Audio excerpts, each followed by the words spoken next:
bet. That shit crazy.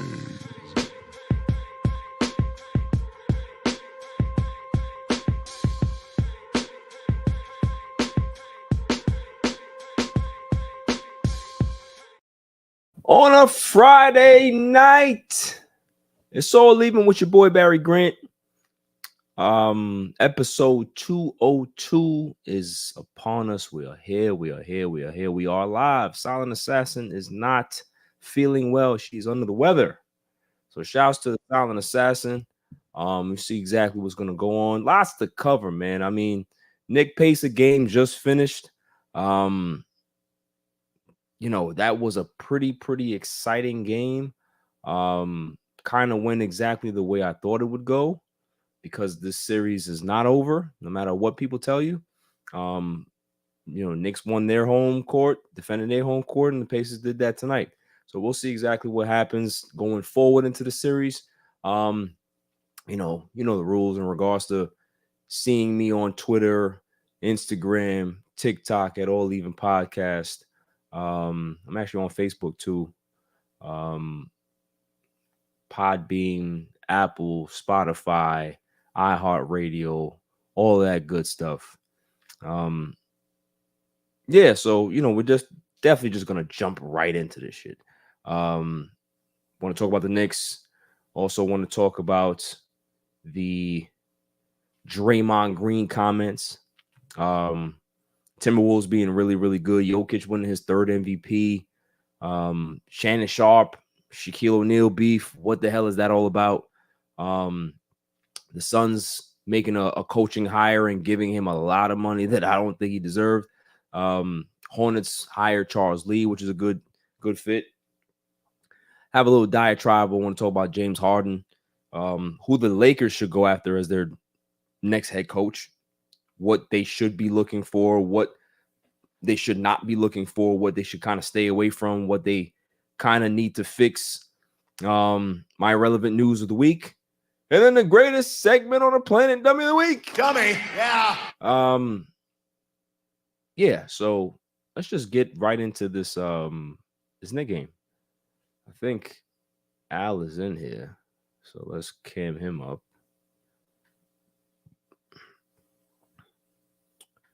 Sir. Yes, sir. How are you?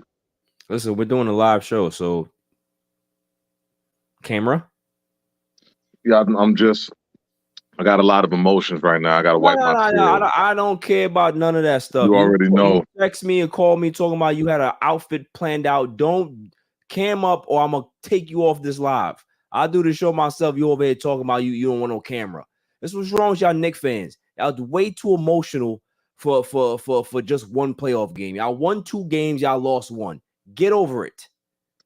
Man, we sitting here, we fight injuries. First of all, I'm not gonna allow you to sit there and talk about us Knicks fans like that, because right now we outside. The city on fire right now. Yeah, it's about to burn down soon once the Pacers come back in the series. I don't even understand why you're talking like that, man. I don't even understand why you're talking like that. Like I said, if you ain't cammed up in about 30 seconds. So yeah, let's I'm here, baby. Yeah, there you go. I'm here, baby. So shouts to Al. You haven't been here in a while. Nah, it's been a little bit of a while. I've been paying attention to everything going on, but I've had a bunch of stuff going on right now in my life. I've been had a lot of things keeping me busy. The kids have been keeping me busy. New career has been keeping me busy. But I'm back. I'm here, and I'm ready to. I'll be taking abuse from you, but I still keep you as a friend. You in my heart. I do not abuse you. I do that because listen, this whole season you have been very quiet in regards to your Knicks fandom. You ain't said nothing to me. You've been very quiet because you know what it is with you Knicks fans. Y'all will wait for the opportune time to go crazy, right? You want to make sure that it's real first before you start acting wild. Listen. I got Knicks fans. I had somebody hit me up today. Who was like, "Oh, I'm watching the Knicks game with my dad." I said, "Do you watch the Knicks?" No. What are you watching them for now? Don't be one of those bandwagon people. I don't like them. I don't like that. Nah. And I don't like those bandwagon people either. If you're gonna suffer, you gotta suffer.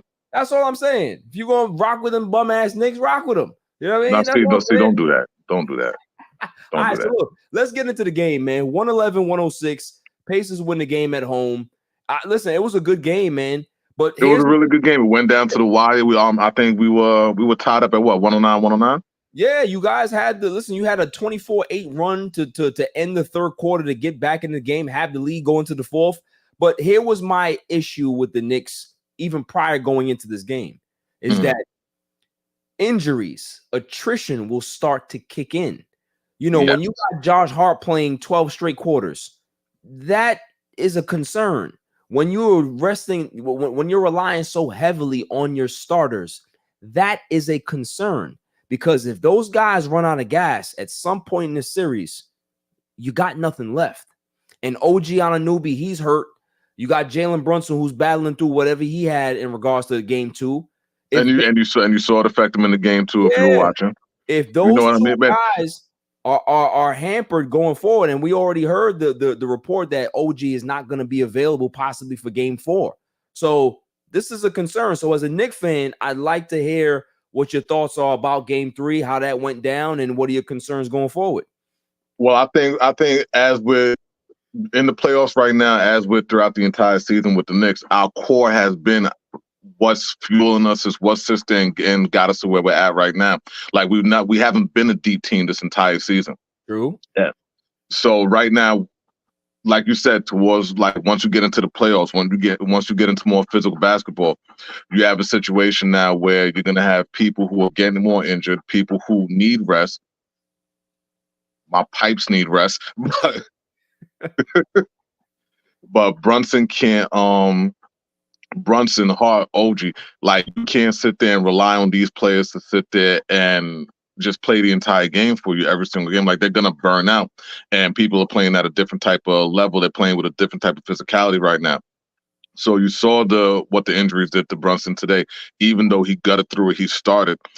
I was hoping that we would have been able to go up 3-0, maybe give us an opportunity to give people a little bit more rest in the fourth game.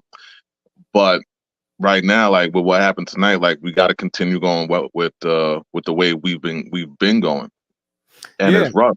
Like I think Brunson is the heart of our team, but I think the most important player right now is Hart, and he's been the most important player through the past 2 series. Well, yeah, I mean that's definitely true, but you know at some point, consistency or he's gonna not play as well, and if he's not playing as well, and he's your literally third guy or second guy right now, I mean, it's a concern for me. I said today on TikTok, I said, look, you got 2 games in Indiana right now. You got to get one. They don't need the sweep. Sweeping would be ideal because you can be able to get guys rest, right? But they got to get one, because if they get one, now that puts them in the driver's seat to be able to close the series out, right? So you don't want this series to go 7. Because if this series goes 7 and these guys have to continue to play through injuries, by the time you get to Dallas, by the time you get to Boston or Cleveland, you have nothing left. This team is going to be a shell of itself in the Eastern Conference Finals, and we all know what will happen at that point. So, you know, they really have to try to focus. I know OG's out. I know Jalen is banged up, but they got to find a way to be able to win game 4 so they can be able to kind of take the pressure off of themselves a bit. Listen, Indiana, the crowd was hyped tonight. The crowd was behind them. They were hitting shots. They were hitting shots late. You can't really be too mad about this game. You know, you defended home court. They came home. They started hitting shots, and you saw the factor of being home and having that energy, especially with a young team that plays so fast and so hard. So exactly. I don't really fault the Knicks for losing a game like this. No, I don't fault the Knicks either. I mean, I said from the top of the series, Knicks in 6, but and Indiana's not Philadelphia. Indiana's been one of those. It's been probably the top running gun team. Like I don't follow basketball as much as you do, but they've been the top running gun team and the top offensive team, right, as far as scoring this entire season. But if I'm not mistaken, and correct me if I'm wrong, their defense hasn't been a match up to their offense, has it? No, they're not. They're not a great defensive team. They do have spots where they're pretty good in regards to rim protection with Miles Turner and guys like that. But overall, they're not a great defensive team. No. So, if the Knicks can be able to get into their sets, which they don't run too many of those most times, but the sets that they do run, they can be able to get into their sets without a problem. It's just about making shots for the Knicks at this point and keeping up with the pace, because Pacers don't really care if you score. They're taking the ball out of the basket and they're running to the other end as fast exactly. as And the ball movement with the pace that I'm watching with the Pacers is ridiculous. It's great. Yeah. But the Knicks need to look. Great thing about the Knicks, our second half adjustment is probably our strength. Like if you've been I've been paying attention throughout the entire playoff series, like our third quarters have been what's been getting us through a lot of these games and what's been really fueling us. If we could sit there and bring some of that energy into the second quarter, into the first half of the game, I think things will be a lot easier for us. But like you said, death, injuries, and keeping up pace. And that's really what we got to worry about going into game 4. But we have to win game 4 in Indiana. We can't come back to New York City without a win over there. Yeah, I agree. I agree. I think game 4 is a must win for the Knicks because, momentum is everything in the series. And you have one team that's healthy. You got another team that's limping through the series. So you got to try to figure out a way to be able to get that game, man, because if you don't, it's going to get dicey. Now, let's go ahead and switch gears. Not really switch gears, but kind of move the topic along. Draymond Green said some interesting things about Knicks and the Knicks fans and said that, the Knicks doesn't matter. Yeah, we got to talk about it. He doesn't matter. He does. He's in Cancun right now. You guys on a fluke run. So, what are your thoughts? I want to hear some real thoughts about this. Like, what do you think he means by that? And, obviously he got to put on his media hat. So, thoughts? This is the first that I've heard of what Mr. Green has had to say about my New York Knicks. He has absolutely nothing to say right now because he's at home. His magical run as the 4th member of that team or whatever it is, a great team, but they're done. They're finished. He's mad. He needs to transition into his media personality thing, but he needs to stay the fuck away from the Knicks right now because he has absolutely nothing that he can say because we're doing everything that he wish he could be doing right now. He wishes he was playing basketball, but he's not playing basketball right now. What he's doing right now is he's running a pretty successful podcast. He's doing a lot of successful things in media right now, but he's not playing basketball. Right. And that's what the Knicks are doing. That's what the New York Knickerbockers are doing. We're playing playoff basketball. When he's playing playoff basketball, he can have an opinion on what my Knicks are doing. I care not what that man has to say. He's a WWE wrestler. He is not a basketball player. He hasn't been one for 2-3 years now. Listen, I understand that. From a Knicks standpoint, as you're a fan, I get the vitriol. But listen, you got to look at him right now as somebody who just has a podcast and who's in the media, right? He's going to have his opinion. He's going to be talking about what teams are hot and what teams have a shot and stuff like that. But here's my thing about really what he said is that I'm kind of siding with you. Is like, all right, even if the Knicks are on this fluky run, don't we see this in sports all the time? We see this in the NCAA tournament where guys go on a Cinderella run. You don't talk about fluky runs there. You see other teams that were 8th seeds or 7th seeds or wild card teams in other sports get to a Super Bowl or get to a World Series or get to an NBA final, whatever it is, get to a World Series. But this is kind of like the first time I've heard fluky run, right? Yeah. Like the Lakers, the Lakers were a play-in team that got to the Western Conference Finals last year. That wasn't a fluke. That was hard work. I never heard fluky run with them. So it's like this is a number 2 seed in the Eastern Conference. It's not like the Knicks are an 8th seed. It's not like they were a 10th seed and got into the play-in, whatever. This is a 2 seed that played really good basketball throughout the whole season. So it's like for him to say that this is a fluky run, you really haven't been watching this team. They're a very gritty team. They don't have a lot of depth, as you said, but the guys that they have put up a lot of points. Jalen Brunson damn near averaged 30 points this year. OG Anunoby was a great addition. He ended up, changing life for the Knicks when he came. Randall going down really put things in perspective for the Knicks to make them kind of play a little differently, right? Mm-hmm. So this and Dante DiVincenzo stepped his game up 1,000% after that. After Randall went down, I love that little white mic right there. He kind of took the reins and was just like, "Yo, I'm gonna be that guy. I'm gonna be that guy that we need to be a stable team going forward." So it's like, for me to hear him say fluky run, nah, I don't think it's a fluky run at all. I mean, we've seen Dallas a couple of years ago get to the Western Conference Finals and get smoked.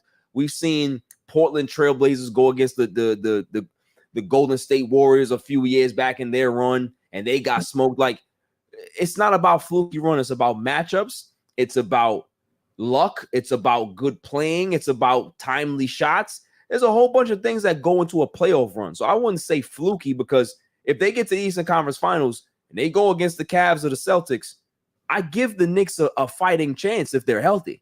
The Knicks have a really good chance if they're healthy. And then my next thing to say about the whole fluke thing is, he's acting like this isn't a team that hasn't been ascending for the past couple of years. Like, I mean, if we were trash last year and we weren't a playoff team last year and we just automatically popped up out of nowhere and we're just doing this, maybe I get it. And maybe I'll be able to sit there and say, my fandom is stopping me from being able to really appreciate what he has to say, but he's completely incorrect. We're a team that consistently, year by year, for the past few years now, have been getting better, doing what we need to do to build our team, acquire the players that we need, and acquire the pieces that we need. Like this is the first time in a long time the Knicks have had a consistent run of building their team the way that they're supposed to be building their team. Like, we haven't had this since the 90s. Kiss my black ass, Draymond Green. Like really.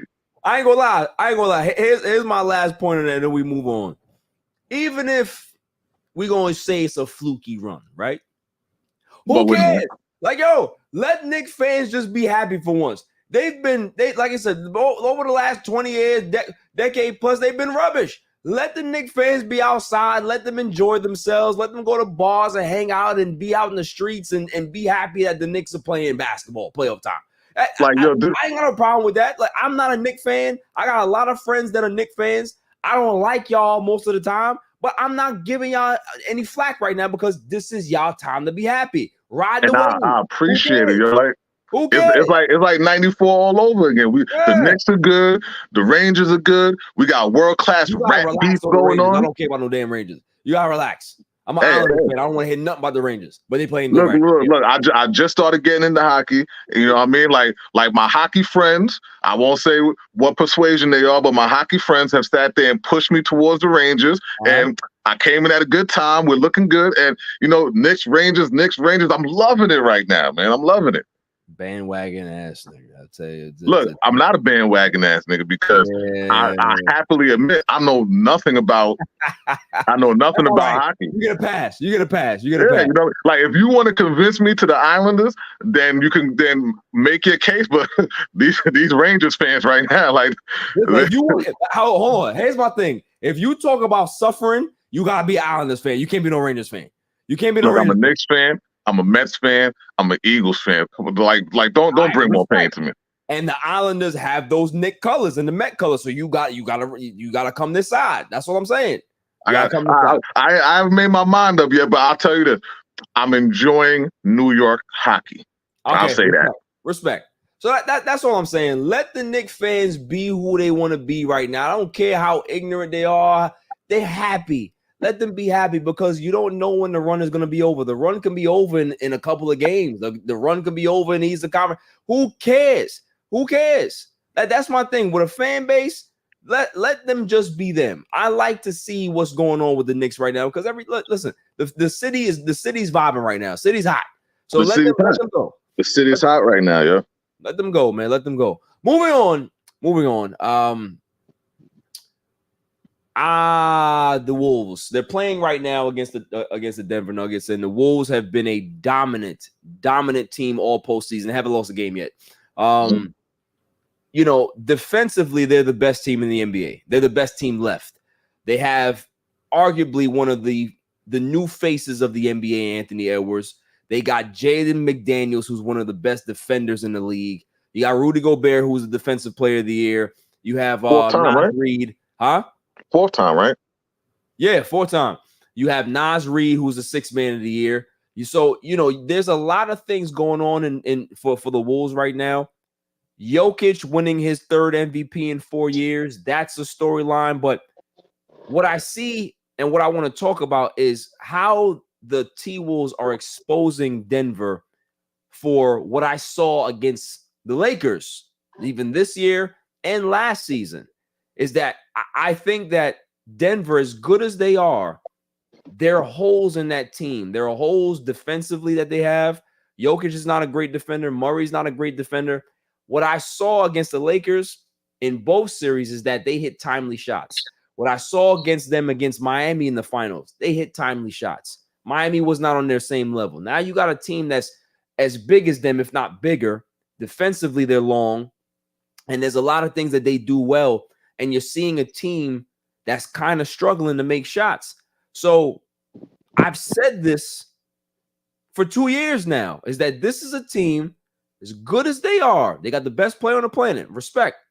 But you can be able to get to them if you have a guy that can be able to physically stay with Jokic and kind of bang him around a bit. Pause. Right? What are you seeing in this series that makes you think that the Wolves are just a better team?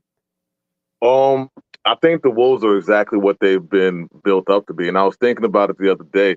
They're actually ahead of schedule. Like, Yeah, I remember are. they're ahead of schedule right now, and I think Ant-Man's ascension, and I think he's developed a lot faster than we expected him to develop.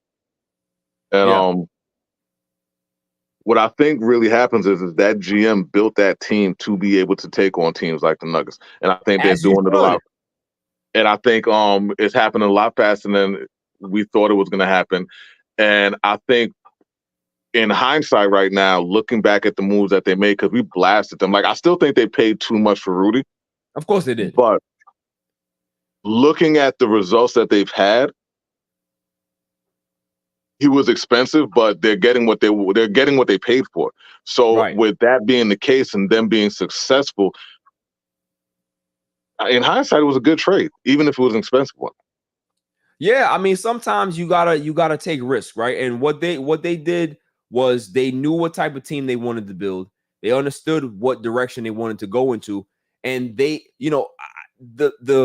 the big team is back in the NBA. Like, that small ball shit that Golden State was doing for years, but that it's no longer a thing anymore. You need size on the inside to be able to compete in the NBA now. These small teams are not, they're still around, but they're not as dominant as they used to be.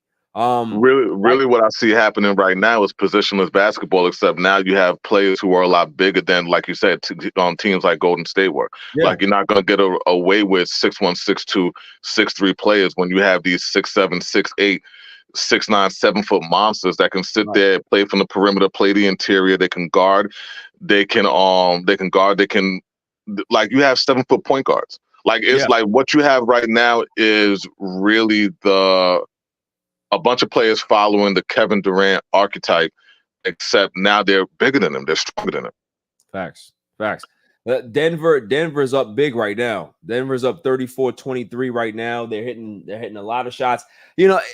I remember a couple of days ago, I said that although Minnesota looks good, although they took 2 in Denver, I don't think this series was over. I just had a feeling you can't count the champs out.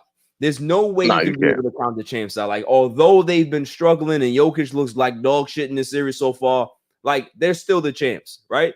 There's certain holes that this team has, but they have Jokic, which is the best player in the world. And if Murray can be able to hit some shots, because he's been bad the series so far, if he can start hitting some shots, this series turns on his head real quickly. So, I had picked Denver in 6. Obviously, that doesn't look like the case right now, but I think that Denver can still probably pull it out in 7. Call me crazy, but I can see that happening. You're crazy. Denver's not winning this. I'm crazy? Yeah, you're crazy. Okay. Denver's gonna put up a fight. Like they're not getting swept. They're not gonna win one game. But you're crazy. You're cray. Okay, so you got Minnesota in 6? I got Minnesota in 6. Like, you see Ant-Man playing right now? Come on, man. I'm like, I gotta relax, man. Nah. I hope you're not one of them people that's Michael Jordan. He looks like Jordan. Don't do that. Don't do that. You see, I can't, man. I can't with y'all. Y'all What I will say is this. Y'all gotta stop. What I will say is this. He himself came out and said you got to relax on comparing him to Michael Jordan. Yeah. And I think you do have to relax on comparing him to Michael Jordan. But if you take a look at his numbers,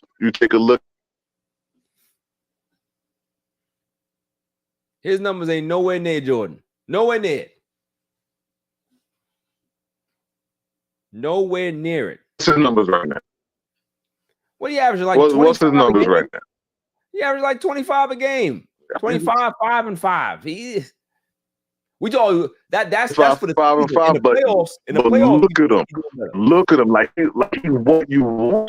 Like he's the definition of a player right now. Like he's in these guys' faces. He's talking that shit. He's doing what he got.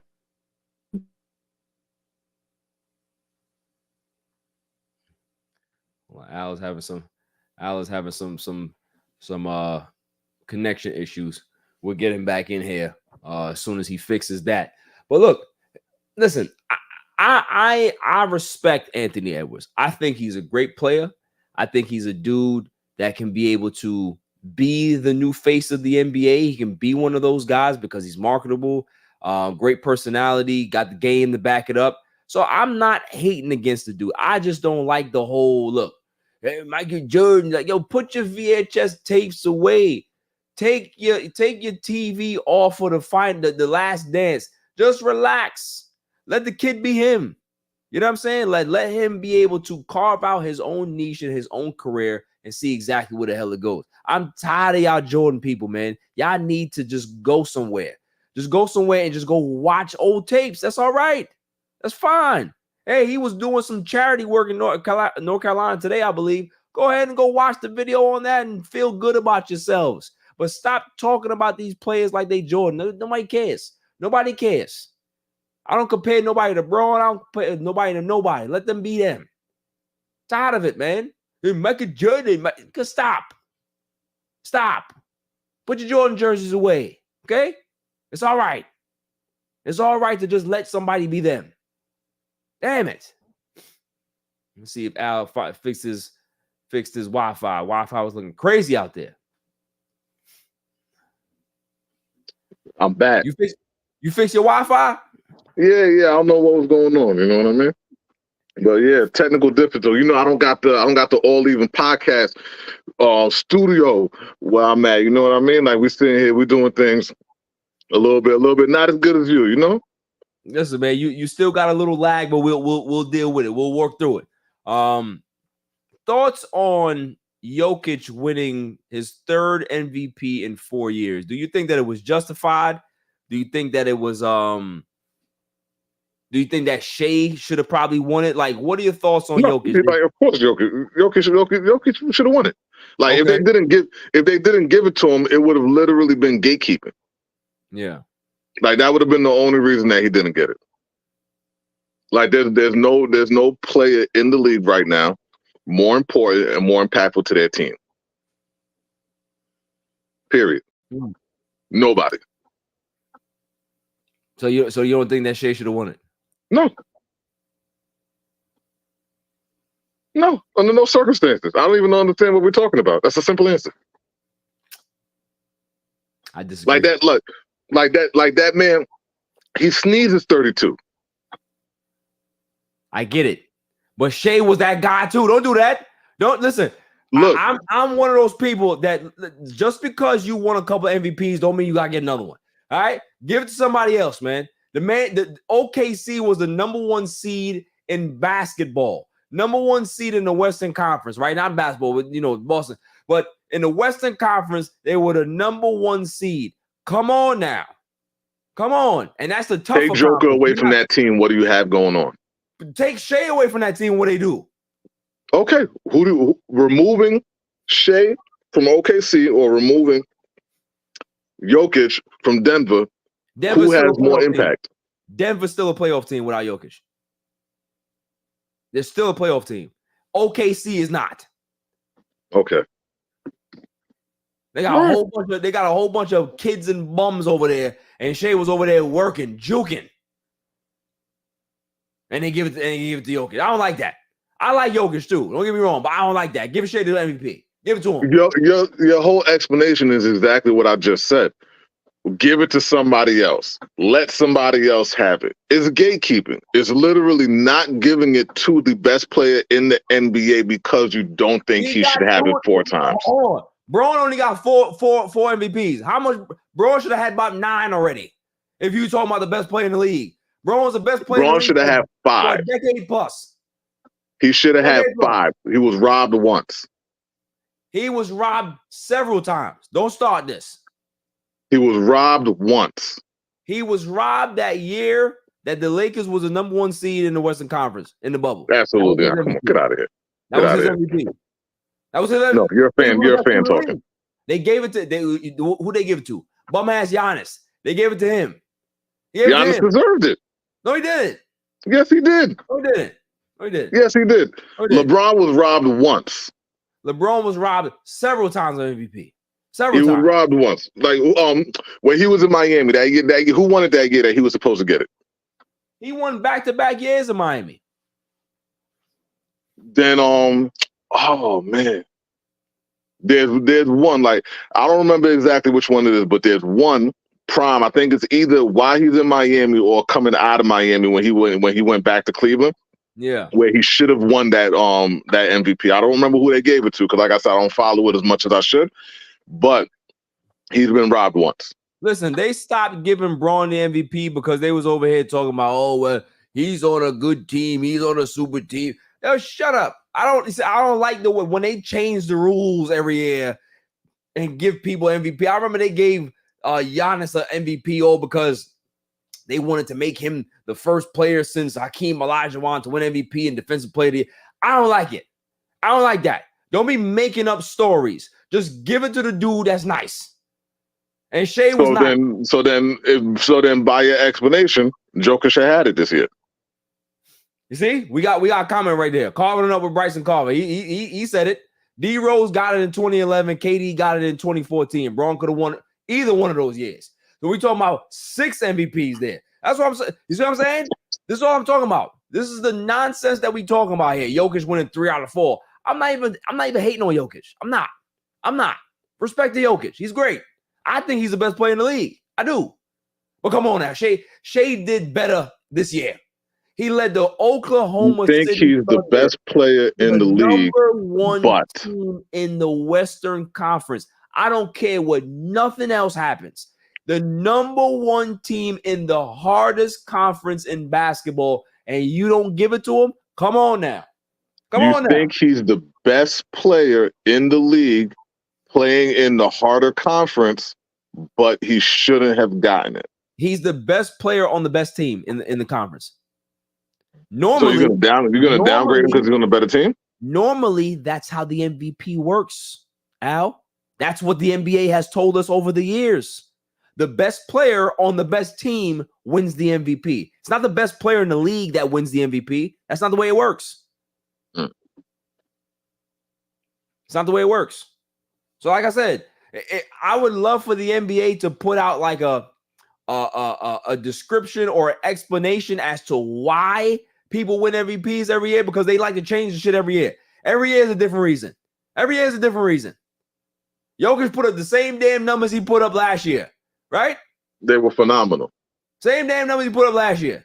Phenomenal numbers. Phenomenal numbers. Right. So why he didn't win 4 straight then? Because of gatekeeping. Literally, the whole argument was he can't win 3 in a row. That don't make sense. Don't make sense. He can't win 3 in a row. That was the whole argument against him. I don't like it. I don't like what they do.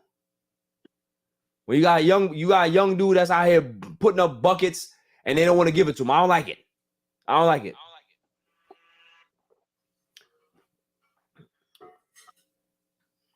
Al, you let me know when your Wi-Fi is good. Give me the thumbs up because you keep going in and out.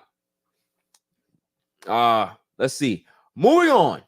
And I want you to get back in here, but make sure you fix that. Come out and come back in and see what happens. Pause. Oh my God, it was crazy. Hey yo, what the fuck? Yeah. Leave the stream and come back into the stream and see what happens. But yeah, so what is going on with Shannon Sharpe and Shaquille O'Neal? Somebody need to explain it to me, because I saw the clip of Shannon Sharpe and Osho on Nightcap, where he was talking about, that shit was foul. I ain't gonna lie to you. Wow, sus. But I cleaned it up. Hey yo, what the fuck? I cleaned it up. No diddy. So I seen the clip on Nightcap where Shannon was talking about how Shaq is envious of Jokic, and that's the reason why he didn't want him to win MVP. And the fact that Jokic was a better player, Jokic is being recognized as one of the best players in the league, and one of the GOATs, and he's never been recognized in that situation, all because he never worked hard, he never did this, blah, blah. Like, he was always known as the most dominant player in the game, but never like a Mount Rushmore great.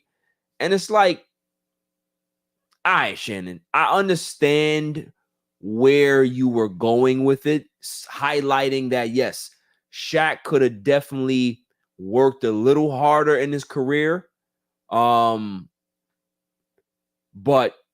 I don't necessarily think that there's jealousy. I just think that Shaq was being honest with Jokic and said, yo, I think Shea was the MVP. Just the reason why me and Al just talked about it just now is that Shea led Oklahoma City to the number 1 seed in the Western Conference. Listen to what we're talking about. The Oklahoma City in the Western Conference. So you got to remember that this ain't no easy feat. And this is why I believe that he deserved it.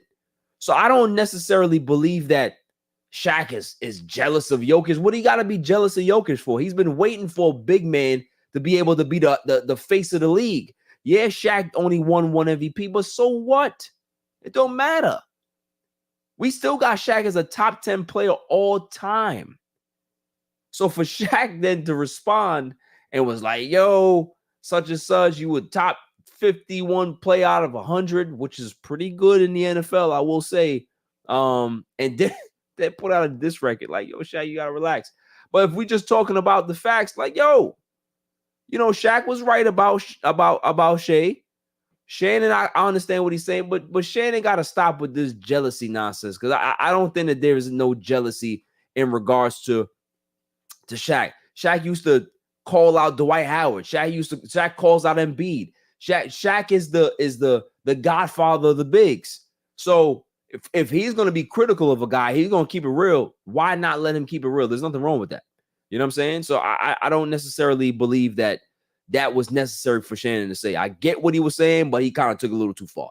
Al, what are your thoughts on the whole Shaquille O'Neal, Shannon Sharpe situation? And do you think that Shannon was right for what he said? Do you think that Shaq was right for how he responded? Shaq's a character. Thoughts on that? From what I understand, what Shannon said was Shaquille O'Neal, great player.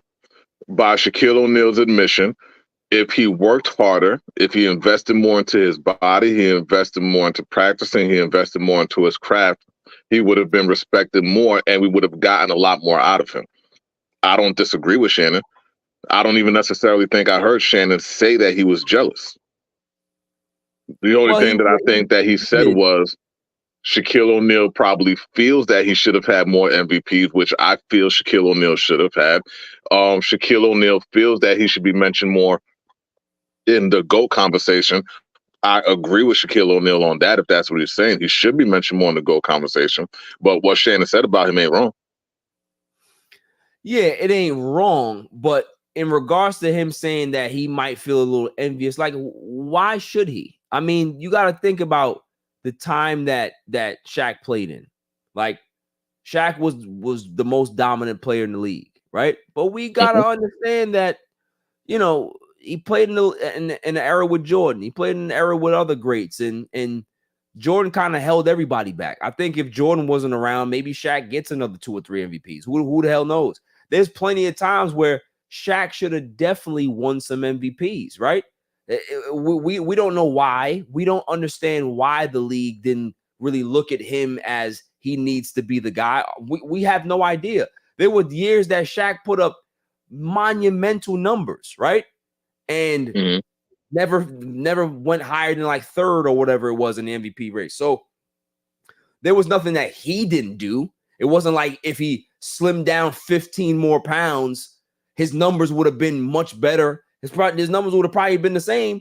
But you don't think if Shaq put more effort into taking care of his body and put more effort into his craft, he wouldn't have been better than what he was? But Al, what I'm saying is that the numbers that the man put up are MVP numbers. If the league doesn't look at him as an MVP, he did all he could. He did all he could. That's all I'm saying. Is that even when people say he didn't work as hard, the man is the top 7 player of all time. He should have more MVPs because of that. Kobe is a top 10 player of all time. He only has 1. So when you talk about 2 guys that were literally on the same team for many years and they only have 2 MVPs to speak for it, that says more about the league than it says about them. You said part of what I was about to say right then and there. 2 players that were on those teams.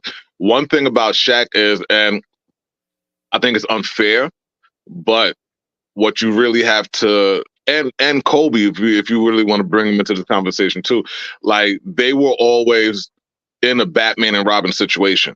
Whether Shaq was Batman or whether Shaq was Robin is really up to you to say, you know, and for the 3 teams that he was really successful with. But he was always in a Batman and Robin situation. It was always a 1-2 punch with him and another great player. Right. So you're never going to really see the individual impact like you will see from like a Joker, where the separation of talent on the team is so great, where it's undeniable that one player is the person that's really driving that force. Because he had Kobe, he had Wade, he had Penny, right? Right. So all of those are all top players, like all-time players. But I see, the thing is, I don't necessarily agree with that take, because even if you're gonna say Penny, right? Mm-hmm. Can we say that Scottie Pippen was better than Penny? Yes. You could say that. I mean, you could say that, but you could argue that too. There's no argument. Scottie is a top 50 all-time player. Penny is not. He's not. In the short years that Penny was in the league and doing his thing, Pippen had seasons just like that and was a two-way player. So when you talk about a guy that was a sidekick to one of the best players in the league, it didn't stop Jordan from winning MVPs. So how does that stop Shaq from winning MVPs? The only reason why it did is because Shaq was like Wilt Chamberlain. He was bigger and stronger and more powerful than everybody else. And the league looked at it like, well, he's supposed to do that. So what? So you're literally penalizing a guy for being who he is. That's dumb. Yeah, so and I agree with that. I agree with that sentiment. It's that over time the league has made their own rules in regards to what an MVP is. This is all I'm saying. So it's like when we look at the MVP trophies, when we look at MVP awards, they really don't hold too much weight to me because of who's voting for these motherfucking awards. It don't make sense to me. You know what I'm saying? I think the NBA tries to drive narrative with these awards that they give out to. So I 100% agree with you. They don't hold as much weight because it's not necessarily given to the person who deserves it. There are a lot of years where, we can't give it to him because of this. We shouldn't give it to this player because of that. Right. And Shaq fell victim to that, but it still doesn't negate what Shannon Sharpe said. And I still don't think that Shannon Sharpe came for his head like that. Like Shay been suffering ever since the Man of Steel's left his podcast. Well, listen, I'm gonna say this, and Bryson said it best. He said Shannon isn't wrong, but I struggled to see how he drew the SGA take to Shaq being jealous of Joker. Man is one of the top 10 greatest players in history. That's what I'm saying is that, okay, cool. If you disagree with Shaq saying that Joker wasn't the MVP, that's fine. But for you to now try to correlate a point that he's envious of Joker because Joker has 3 MVPs to his 1, I can't see how that makes sense. I really, really don't. Because as great as Joker is, I'm not putting Joker over Shaq all time. No, I never would. Not. That's what I'm saying. So it's like Joker may finish with 5 MVPs or whatever, right? But when we think about the impact that Shaq had on the NBA, Joker is not going to have that type of impact. He's just not. So Shaq left his imprint on the league. Shaq left his imprint on the league. It's not his fault that the league looked at him as this big ogre that didn't need to get fouled, that couldn't get to the free throw line because people, you know what I'm saying? They just like, well, you're supposed to finish that. No, a foul is a foul. Let me get to the line, right? But then bring the fouls into it. Than everybody, I'm supposed to just eat shit like that. That's corny to me, and that's why I believe that his 1 MVP is more of an indictment on the voters in the NBA than it actually is on his work ethic as an NBA player. He was a great player. He was a great player. I'll show you this. I'll show you a piece about his work ethic. What was the one thing that Shaq was never good at? Free throws. A pure liability. What did the league figure out at some point with Shaq? I mean, you have to foul him. Foul him. Put Shaq on the line. It neutralizes him. Okay. He became so at a certain point, and at a certain point in the game, he became a liability to his team. How are you winning the MVP that many times when you're not working to get that better? You want me to put your argument to shame right here? I mean, you can. Look, you're the basketball guy. I'm not the basketball guy, but I'm just I know. This is just me being a fan observing, looking at it, like trying to think logically. So let me go ahead and tell you who won the MVP in 1920. Giannis, right? You know what 1920 was? The 2019-2020 season. Oh, you said, okay. You said 1920. I was a little bit. What was his free throw percentage? 63%. So when you see what I'm saying? Pete, you got to stop, because when I hear the points that you're trying to make and they make sense, but when you look at the numbers for some of these dudes, not everybody can hit free throws. Giannis is not a great free throw shooter, but yet he has 2 MVPs. He has Did his free throw percentage improve? Is my question. Yes, but we're talking about the year that he won the award. It has nothing to do with improving. He won the award shooting 63% from the line. Is what I'm saying to you. And Shaq's numbers were? Shaq I think his highest free throw percentage at one point is probably like 60, 61 maybe. But the man still put up 29 points a game. Who cares about free throws? That's what Giannis is doing. It doesn't matter. The man averaged, so you're penalizing him. Oh, well, he could have averaged 36 if he hit free throws. He's still the best player in the league. Who cares? He could have averaged 36 if he hit free throws. He could have averaged 36 if he took care of himself. That's like saying a guy in baseball, if he was a better hitter, he would have probably hit 305 instead of 260 with 55 home runs. He's still the best player in the league. Who gives a shit about his average? Who cares? That's my whole thing. If you're the best player on the best team, that's what the NBA has told us. You're supposed to be the MVP. And Shaq, more times out of not, was the best player on the best team in the NBA because the Lakers were one of the most dominant teams when he was running. That's all I'm saying. Was he the best player or was Kobe the best player? Whichever one, they should have more than one, is what I'm saying. Whichever player, they should have more than one MVP. I'll leave it at that because I could agree with that. That's all I'm saying. And Rich said it just now. He said MVP is solely based on storyline. It's 100% true. It's 100% true in regards to that. It's what, and mind you, Rich, the storyline changes yearly. So it's not the same thing. It's whatever script they got, that's what they run with. That's all it is. That's all it is. So moving on, because, you know, shouts to Joker. I don't want to seem like we hating on Joker. I don't want to seem like we hating on Shannon. Definitely not. It's just more about, you know, just make it make sense. Like, if it makes sense, if it's logical, I'm not gonna argue it. You know what I'm saying? But if you've told me in years past that the best player on the best team wins the MVP, Shea should have won the MVP. That's all I'm saying. Moving on. Suns hire a new coach. Splattering claps. Suns hire Mike Budenholzer. And let me tell you something. As a Laker fan, I am on cloud nine because we went ahead and dodged that bullet. We dodged that bullet. We weren't gonna get Darvin Ham's daddy. All right, we didn't get Darvin Ham's daddy. So shouts to Mike Budenholzer for his agent for fleecing the Phoenix Suns. He got 5 years, $50 million from the Phoenix Suns.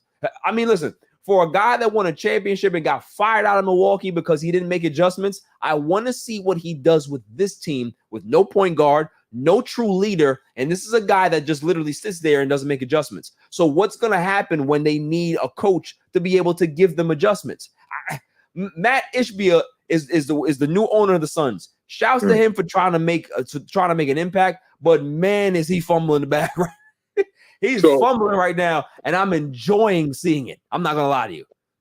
All right, so you got to explain this one to me in football terms. Yes. All right. So this is, my goodness. This is Brandon Staley. If Brandon Staley won a Super Bowl. Oh, poor Phoenix. Yeah. Wow. All right. So basically what they have now is a coach who's going to sit there and he's going to run his entire playbook or his entire how he wants to do things from beginning to the end and make no adjustments in regards to what anybody does around him and to what the other teams do. Correct. Oh, all right. So how long do you think KD stays? Flight risk. He'll probably be there another year. I think so too. I think pretty soon we'll be talking about where he's going. That team, to be honest with you, the Suns have been on a downward spiral since they acquired him. Well, I mean, it's only been a year, but I mean, they went ahead and blew up the team. They got rid of Chris Paul. They got rid of Monty Williams. They got rid of DeAndre Ayton, who's a bum. We're not talking about him, but the fact Chris that Paul was a good thing to get rid of. You would fire Monty Williams and hire Frank Vogel in his place. Frank Vogel has always been a great defensive coach. Frank Vogel has never been known to be a great offensive-minded guy. He needs guys on his staff to be able to help him with that particular side of the basketball, right? You have 3 guys. Just listen to how they set this man up for failure.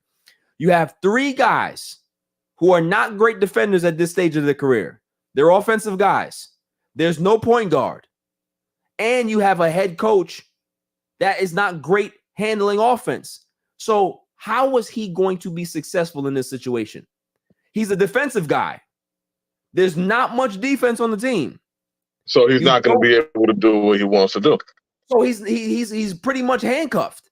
So you put this guy in a bad situation. They end up getting swept in the playoffs. You fire him, and then you hire a guy that doesn't make it. That doesn't make adjustments. You can't make this shit up. I love it. So what it sounds like really happened to me is that they had Vogel in there. They were hoping that you had 3 really offensive players who were going to be able to just create on the court and allow Vogel to do what he wanted to do defensively. But you can't allow the players to just sit there and try to, like, you need a coach. Exactly. Players need to be coached. Just because this is not 2K. I had said that, you know, Matt Ishbia reminds me of Mikhail Prokhorov, the guy that bought the Nets all those years back, right? He tried to come in there, make a splash, and do all this nonsense. Made that Brooklyn trade that was so bad with the Boston Celtics. The Boston players, right? Yeah, set the franchise back a decade. He's doing the same shit. They're way over the tax threshold. They're in the second apron, maybe in the third apron. Like, they can't spend they have no spending power. They have no draft picks until 2030. The team that you see now is a team that they're going to have. They're stuck.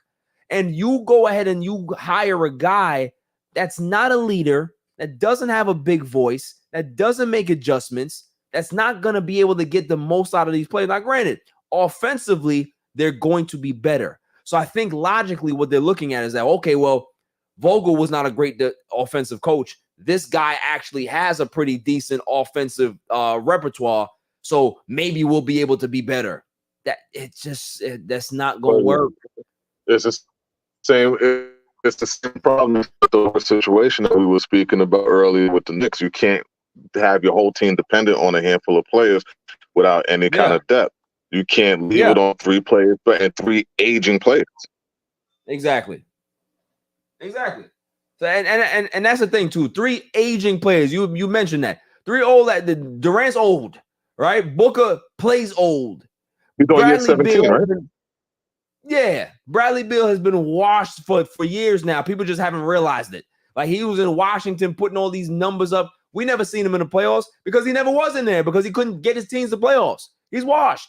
So what I'm seeing here is this is a situation that Budenholzer is going to stay. They're not going to fire him. You know why? Because it's Phoenix. Nobody gives a shit about Phoenix. They're going to be here, and they're going to be one of the mid teams in the Western Conference, and they're not going to go anywhere until KD gets bored and he decides to be a flight risk. So, it doesn't really shock me. I called this, what was it, like a couple of days ago? I was talking to my man Kevin. Shouts to Cal. I was like, yo, don't be surprised if Mike Budenholzer gets his job in Phoenix. I said, don't be surprised if he gets it.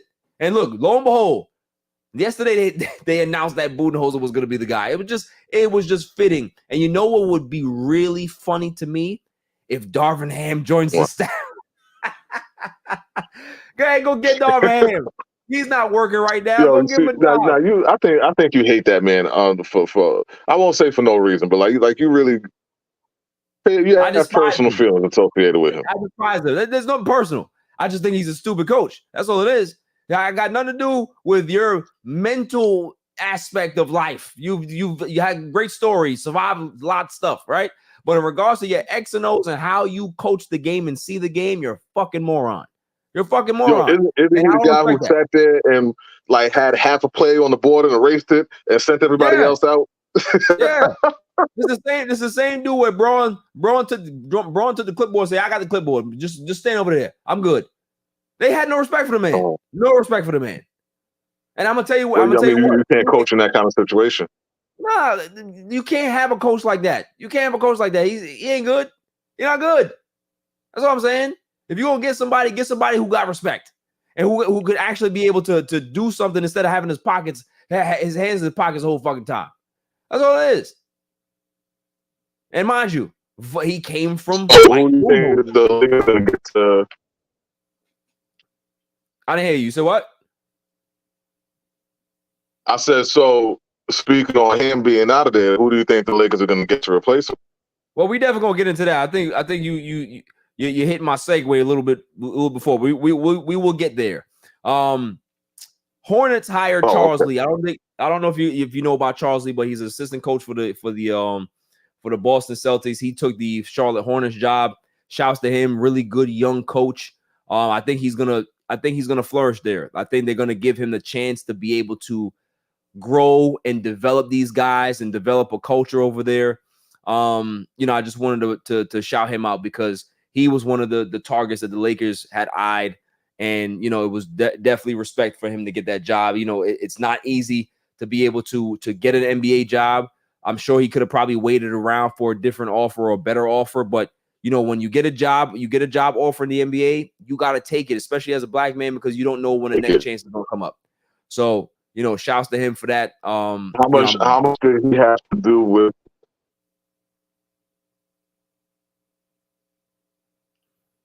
You going in and out. My Wi-Fi acting up? Yeah.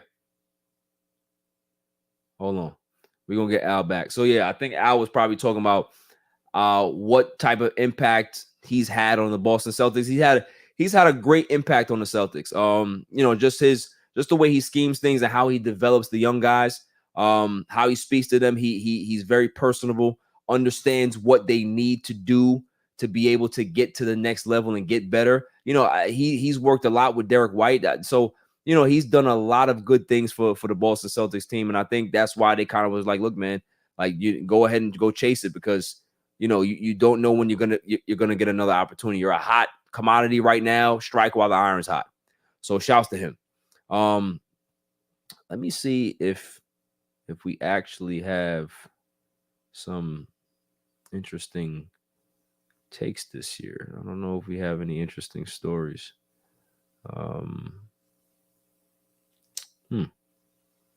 Yeah, we do. We're going to talk about my man Glenn Davis. I took the TikTok today. Shouts to Glenn Davis, honestly, because look, the man defrauded the benefit fund in the NBA, cost a lot of people their benefits, because once somebody does some dumb shit, it just ruins it for everybody, right? But the man stood on his square, and he's taking his bid. He's doing 3.5. Probably not going to do the whole 3.5, because obviously he's going to Fed prison, and it's kind of like Club Med for players like him, athletes like him, high profile people like him. But I definitely want to talk about the other aspect of being an athlete. Obviously, I'm not an athlete. If I was, I have a nicer studio. But the problem that I want to talk about is the fact that when these athletes get to a certain point, when you're making $350, $450 a week, or every 2 weeks, or whatever it is, like, you always think that money is going to be there. You live a certain way to the point where you're not saving money. You're blowing money. You don't have an accountant. You got some family member going ahead and doing things. Like, when the money does run out and there's no savings, there's nobody giving you any bailout packages. All the family members and friends that had their hands out turn their back on you. They got nothing for you. Desperation kicks in. Desperation to continue to live that high profile lifestyle, to just get a taste of it again. You will literally do anything you can to be able to get back to that level, because there was no education in regards to how to manage your bread, how to manage your money. So Big Baby Davis is one of the stories in the league, one of the sad stories in sports. It's one of those things where I feel bad for the dude, but I don't feel bad for the dude. I feel bad in regards to his lack of knowledge of how to be able to manage his money, but I don't feel sorry for him because of all the stuff that he did and cost other people their benefits and all that other stuff, right? So, two things are separate. Rich asked a question right now, said Brett Favre frauded those people, and what were those results? Yeah, I mean, look, I can't disagree with you. I mean, in regards to him, he ain't in jail, right? We still don't know what the hell's going on with that. He's denied it. I don't even know what the update on that is, Rich. But look, at the end of the day, we all know what the situation is. Brett Favre is white. Big Baby Davis is black. And a lot of times that's the difference in a whole bunch of stuff, right? Like, people don't want to talk about race. People don't like it's very insensitive or it makes people uncomfortable. That's the situation, right? Is that sometimes just because of what state you in and how you look is how they're going to bag you. So that's all it is. That's all it is. Al is back. Yeah. So we talking about, Glenn Davis, him getting 3.5 years for defrauding the benefit fund for the NBA. Your thoughts on that? I caught the tail end of what you said, and you're 100% right. First of all, you defrauded them. You deserve to have. You get what you get coming to you. Period. Yep. So I'm not going to be one of these people who sit up here and say, "Oh, he shouldn't have this done. He shouldn't have that done." You got 3 years. You got 3 years. But it is very interesting that when people who have very specific differences commit very similar crimes, they don't get the same type of vitriol. They don't get the same type of persecution. They don't get the same type of punishment. Right. You brought up Brett Favre. Brett Favre did a lot more. Right. He defrauded an entire welfare system of a state. which is crazy, and the ramifications of his actions were 10 times greater. Right. But I think he still hasn't faced any type of legal ramifications for it. I think the only thing that happened was they told him to get back the money, and he said, "Yeah, I will, but I don't got it." Yeah, like I don't even know what, like I said, I don't even know what's going on with the whole Brett Favre situation. It's just one of those things where it's just like it's under the rug. It's been swept under. They just don't talk about it now.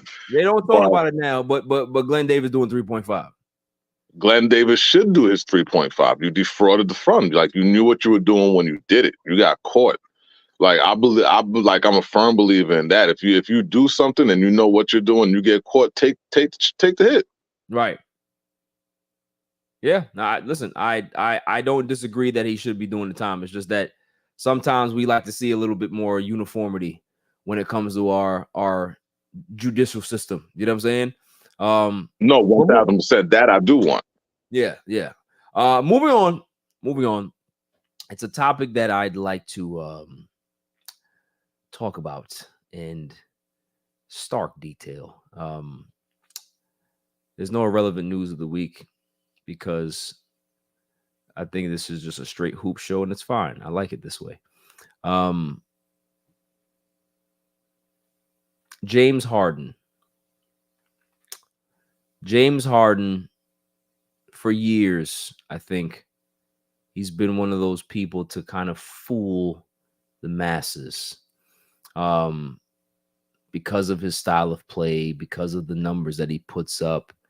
But I am not somebody that was ever fooled by James Harden, because when you see the regular season numbers, they never equate to playoffs. And I've always told people this, is that anybody can look good in the regular season. I'm not saying anybody, because it takes skill. It takes a lot of talent to be able to be consistently good and put up good numbers. Problem is that the playoffs really define you as an athlete. It defines your legacy. It defines your career. Anybody that knows that, you watch football, it's about playoffs. It's about what you do in the biggest moments that make you a legend and an icon, right? James Harden has come up so short in the playoffs over his career that it's arguably laughable. Would you like to know a stat, Al? I'd like to give you a stat that's going to shock you. Do you know that James Harden has the most playoff games in NBA history shooting less than 20%? History. Al's going. So, yeah. So 20%. He has the most games shooting less than 20% in the playoffs. We're talking about an MVP, guy that's put up triple doubles, a guy that has bounced around from team to team because he's not happy. He's been a part of some great teams in his career. Less than 20%. He's shot more than anybody in the league. History. In the history of the league, nobody has ever had more bad games than James Harden in the playoffs. Just think about that. And we've seen it time and time again. We saw it just this season with the Dallas Mavericks, right? We saw I think it was game 4 or whatever it was. They looked like dog shit. They looked horrible. But this is what people fail to realize. And you talk to people, you talk to these guys, and they're just like, yo, listen, oh, well, yo, James Harden's a bucket. Yeah. Oh, you put James Harden with these guys, and James Harden is a bucket. But the problem is that people are walking to the situation and they expect one thing that you can't expect James Harden to be is your number 1. Or your number 2. Or he'll be a strong number 3, but there's a good reason why when he was really young in his career, he worked so well with OKC, because he wasn't their number 1, he wasn't their number 2, he was their number 3. And he was their 6th man, wasn't he? Yes. So James Harden, extremely talented, like probably the best basketball player I probably would have ever encountered in my physical life. You know what I mean? But he's in the NBA. He's in a league of people who are all great basketball players. And his personality and what he wants to be doesn't match what he is. Like you put him in the right system, that system that he had when he was in Houston, where he was putting up those ridiculous numbers every single year. He'll be able to produce that for you, but he's not going to be able to give you what you need, like you said, during the playoffs, because the playoffs is something completely different. And if you go into the playoffs with him leading you, you're not going to get very far. And it's been proven time and time again. Yeah, but why? So why are people continue to be duped by this man, by this kept wife? Is what I call James Harden. Why they continue to be duped by him? It's the persona of James Harden. It's not James Harden. It's what our idea of James Harden is. That's interesting. I think I like that. The idea of what he is instead of what he is in front of you in regards to the present. Yeah, that makes a lot of sense. I mean, listen, I'm gonna say right now, look right into the camera. James Harden's a failure in the NBA. It's a failure. He is one of those people that, yes, he's a failure. No, you can't. You're going too far. He's a failure. If I'm an owner, right, and I'm giving you $40-50 million a season, I am paying you for playoffs. I am not paying you to be a circus act and a sideshow in the regular season. I am paying you to be able to get me from point A to point B and advance in rounds and get to where we need to be. He has not been that guy for a very, very long time. And he continues to have this persona and behave like this diva that he is. You're not. He's a rock star. He hasn't been that guy since, like you said, Houston. He hasn't been that guy. The last time he saw a conference final was in Houston. He failed in Brooklyn. He failed in Philly. And he's failing with the Clippers. He's a complete failure. Brooklyn, the situation in Brooklyn was where they just brought a bunch of personalities in and they brought a bunch of people who should be able to do this. There was no leadership. Who was the coach that they had? Steve Nash. Steve Nash should have never been the coach. They were trying to recreate what happened in Golden State by bringing in a former player who in theory should have known what he was doing, but just because you were a good player doesn't mean you can sit there and be a great coach. All right, and well, what's the difference in LA right now, other than the coach? There is none. In LA, he should be successful. That's what I was like. He should be successful in the situation that he's in right now. The situations in Brooklyn, I can give him a pass on that. In Philly, they were trying to patchwork together things. What happened? A pass. I can give him a pass for Brooklyn because he wasn't the only problem in Brooklyn. Yeah, of course he wasn't the only problem in Brooklyn. But Brooklyn was a disaster because it was mainly him. He was not the main disaster. I mean, you could put just as much on Kyrie in that situation. Man, I will tell you that Net fans, if they see James Harden right now, they will throw tomatoes at him. That's how much they hate James Harden, because he quit on court. There you go. Yeah, he quit on court. But as bad as KD is, as bad as Kyrie is, and in regards to their stuff, they don't quit on court.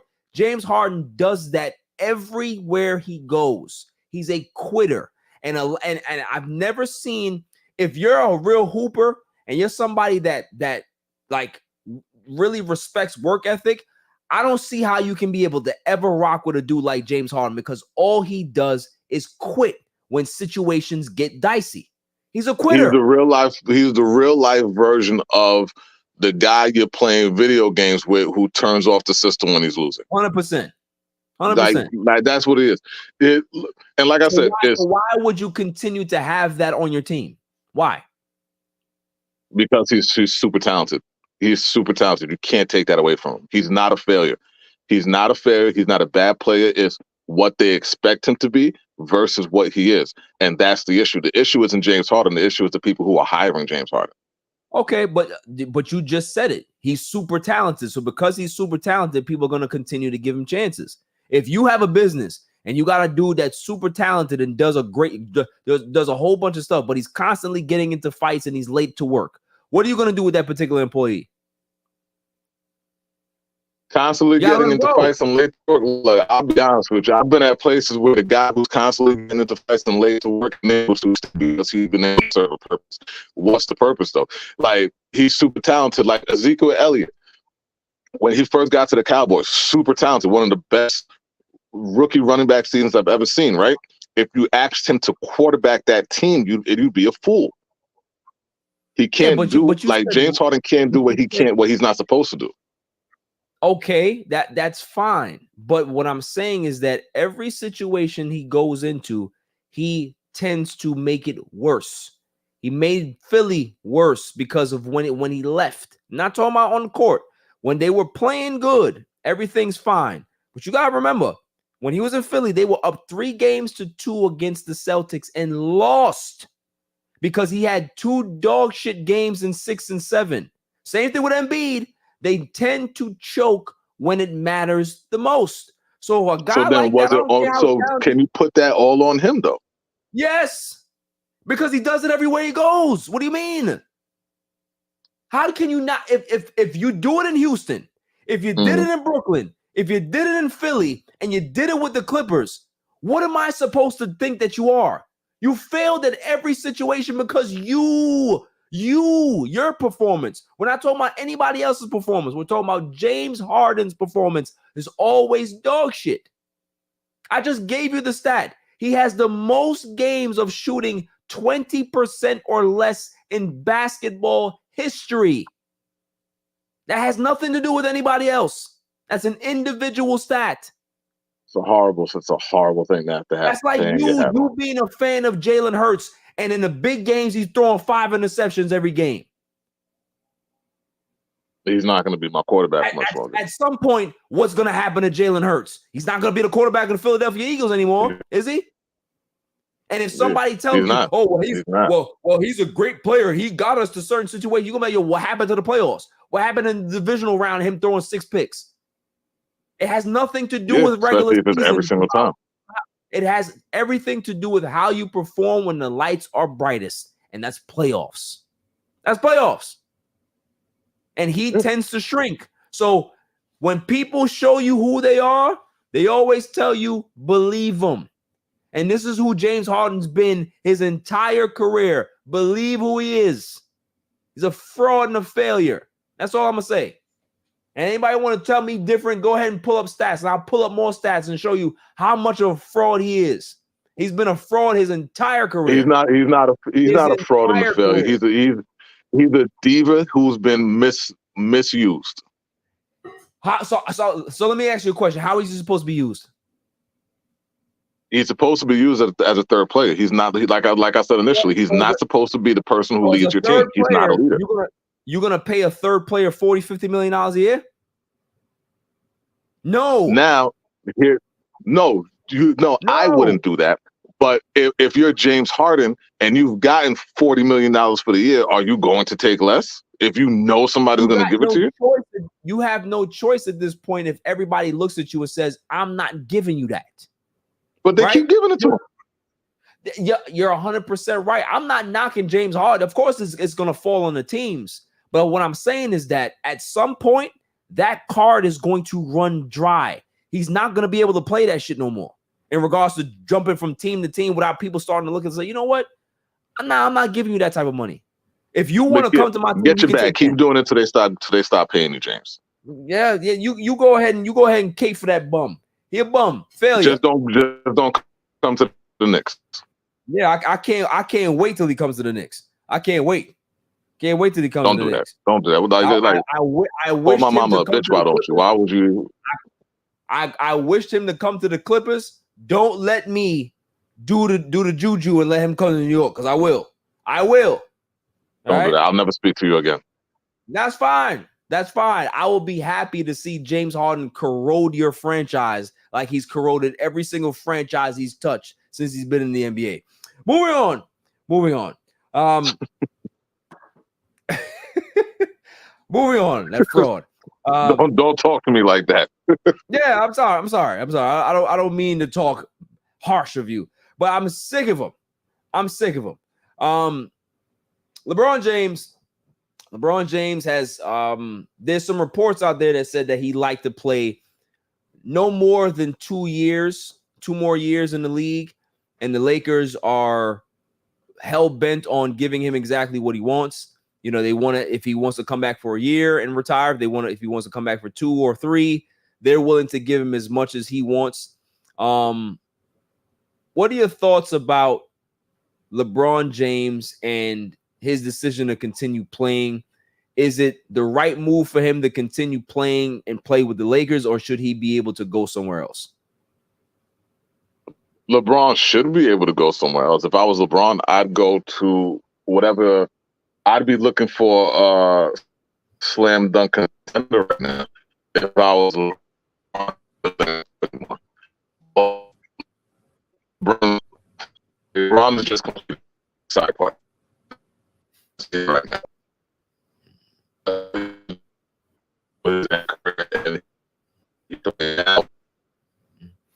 Yeah, connection bad. Yeah. Yeah. So while Al fixes that again, listen, here's my thing. LeBron James has earned whatever position he's in. If he wants to play another 2 years or 3 years, 1 year, whatever it is. I've heard a lot of takes. I've heard a lot of people say that Philadelphia is the destination that he should go to. Why should he go there? Why would he go there with a banged up Embiid? Why? There's no reason. Why? Oh, he should go to Golden State. He should go. Okay, cool. But there's no guarantee that you're going to win anywhere you go. I think the Lakers, they've proven over the last 2 seasons that they have built a decent team to be able to compete. Last season, they ran into a buzzsaw with Denver, and they played Denver to such a fine margin, a thin margin of error that it was a possession or two that swung the game. Same thing in the series that they played them this year. So the Lakers are very close. They have to be able to improve in the margins and make sure that they can be able to find the right pieces and probably go get the big men again. Go get rim protection. Go get guys that can rebound. Go get guys that can be able to control the boards so you can be able to dictate the pace and the tempo of the basketball game. I think that's what they need to do. So my thing is that, yes, he can go other places. Yes, he can be able to make an impact somewhere else. But I don't necessarily believe he wants to go anywhere, because if he did, I think he would be making those moves already. And we don't know what he's going to do, but all roads do point that he is going back to Los Angeles because it just makes sense. It makes sense to go back to the Lakers, to be able to close his career out with them. He has his best friend here in regards to Anthony Davis. They've played very well together in the times that they have been healthy. So yeah, I don't necessarily think that he should go anywhere. Yes, I'm a Lakers fan. Of course, I'm going to always side with that because I think it's the most plausible thing. But there's also a thing out there saying that the Lakers are willing to draft Bronny as well in the second round. If he's available in the second round, why the fuck not? You're not taking a first round flyer on him. You're not taking number 17 and doing it. So why the hell not? Go ahead and take him in the second round, because I do believe that he will drop into the second round because of him coming out early and them not realizing what he is and all this stuff. So yeah, I do believe that's definitely an option if they can be able to get him, go get him. So yeah. So Al, you were talking about that. LeBron should definitely leave. I don't disagree with you. He has the option if he wants to leave, but I just don't feel that he's going to, because he's very comfortable in LA. And like I kind of laid out the opinions in regards to the Lakers are very, very close in regards to being from where they are to a little higher in up the tier in the Western Conference. They need to make some adjustments in regards to getting some size. Having just Anthony Davis down there, as good as he's been this season, as good as he's played, they need to be a little better. They need to have more depth at the center position and kind of go back to what they were in the bubble, having rim protection, having guys that can be able to block shots and rebound and stuff like that, so you can be able to control the game a little better. And also, too, having a coach that understands what the fuck they're doing, because if we're going to be honest, right, even against Denver, as good as Denver was against the Lakers, if you switch coaches, Lakers win that series because the coach is better. You know what I mean? Mike Malone is way better than a Darvin Ham. I tell people all the time is that players get you to the playoffs. Coaches win you series because of the adjustments that they make, the right moves that they make, the buttons that they press in the playoffs. If you don't have a coach that can be able to do that, you're going to struggle. And this is why you see teams like Milwaukee struggle, because they got idiots like Doc Rivers coaching them. You know what I mean? Like you I have was just about to bring up Doc Rivers. you have it matters in the playoffs. It doesn't necessarily matter in the regular season like that. Obviously it does because you want to make the playoffs, but it's really, really important to be able to focus on the X and O's and the execution, the halftime adjustments, the plays out of timeouts, all of those things. It matters when you have a coach that knows what they're doing. And when you don't have a coach that knows what you're doing, it's really, really bad. So the fact that the Lakers are searching for a new coach and LeBron has this decision to make, I think it kind of coincides and goes hand in hand that he's going to have a say in who the next coach is. And that's why it's more beneficial for him to stay with the Lakers. I don't think even if he has a hand in picking the coach or anything like that is going to be beneficial to him. I think the benefit to LeBron is really everything outside of basketball. His whole lifestyle right now is built out in LA. His children are there. His family is there. His wife is building her own media empire. Like, they've really cemented themselves in that community. He cemented himself in the LA life. He's not going to want to go somewhere else to be able to sit there and start over or play really and truthfully, maybe step back and play second best player, not the guy on his team. I don't think LeBron is built mentally to handle not being the man on his team. And right now, that might be part of the issue. Nah, I don't think so, man. I don't think that's right. No, I don't agree with that. I don't think so. I don't think he could take a step back and say, "I'll be number two." The reason why it might be so hard to really visualize that's the issue is because of how good LeBron is. Like, what LeBron is doing is Brady-esque. You know what I mean? Like, nobody's ever played. Like, I still got LeBron number two, but nobody's ever played as long as he has. Nobody has the longevity. Nobody has the longevity, and nobody has the consistency that LeBron had. Period. Nobody has consistently also been able to, wherever he go, he automatically turns that team into a contender. Correct. No matter what the situation is, no matter what he has around him, no matter what coach it is, like, add LeBron equals playoffs. Period. So you can take imagine taking LeBron right now and putting him on the Minnesota, or taking LeBron right now and adding him to a Knicks. You know what I mean? Or, well, I don't really see how he'd fit in Boston, but adding him back in Miami. Like you take him and you put him in those situations, and you're sitting back, you're like, oh shit, like it's a what you gonna do situation. But he's not gonna give up the control that he has, because he's always had that ever since he left Cleveland the first time. Well, ever since he went back to Cleveland, you could say he had the control of the basketball team and controlled everything that was going on around ever since he left Miami. He's not going to be number two on the team, and he's not going to give up his lifestyle in LA. So he's just really going to, like, as much as anybody may think LeBron holds the power in the situation, LA really holds the power, because no matter what LA chooses to do, he's not going to play anywhere else.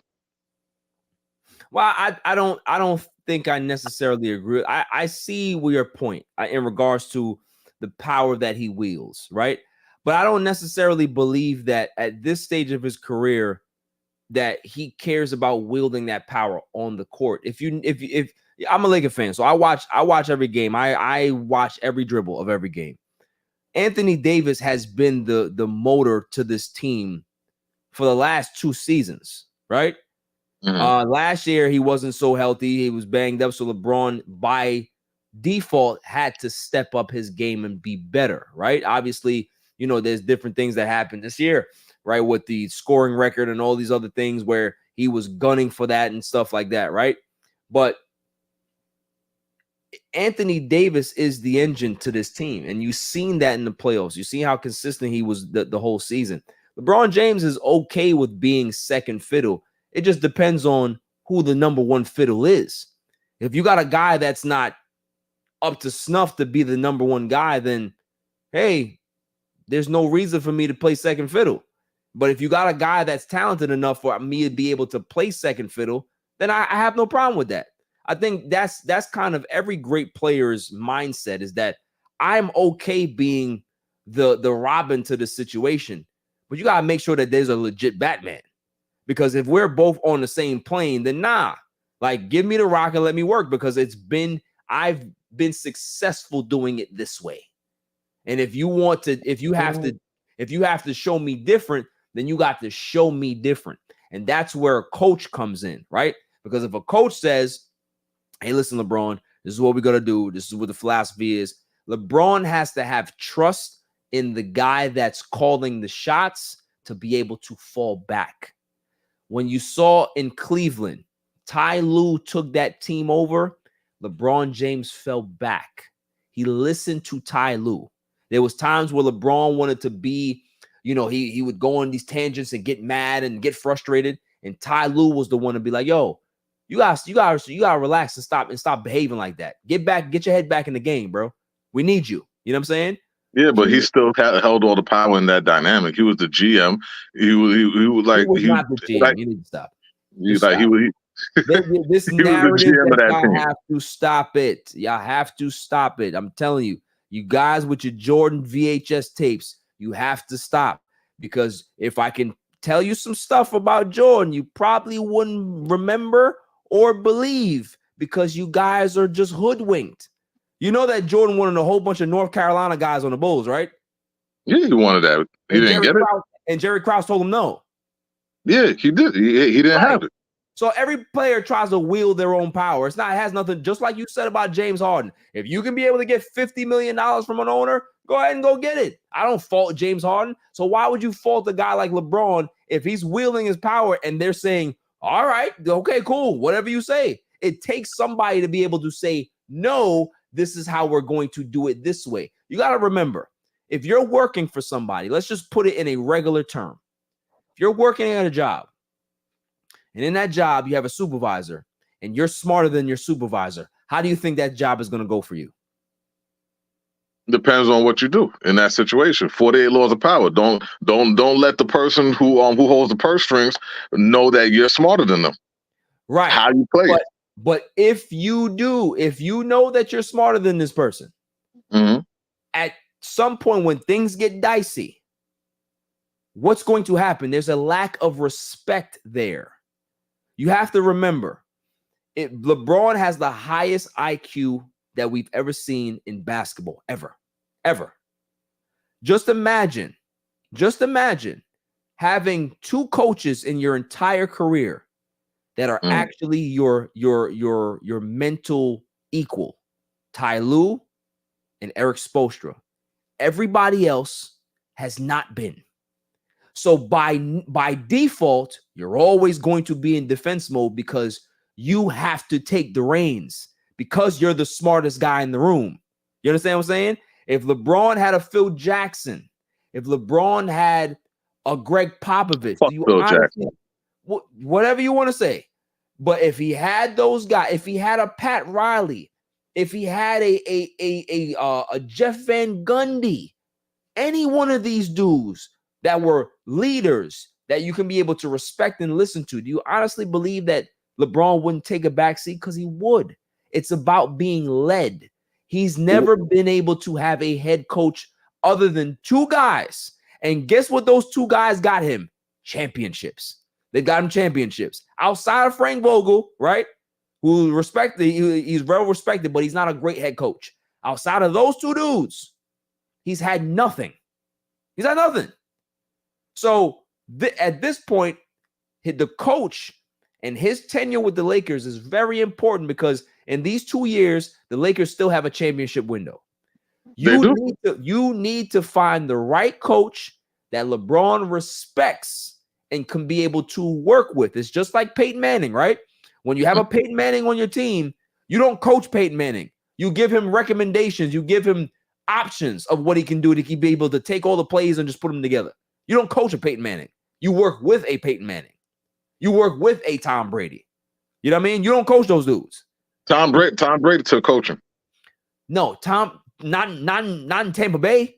Tampa Bay, you have to, bro. That was Bruce Arians' system. In 2020, Bruce Arians was running whatever system. You remember the second half of the season? Brady went to Arians and said, we need to change these things. And they went on the run. If you didn't know that, go look it up because that's exactly what happened.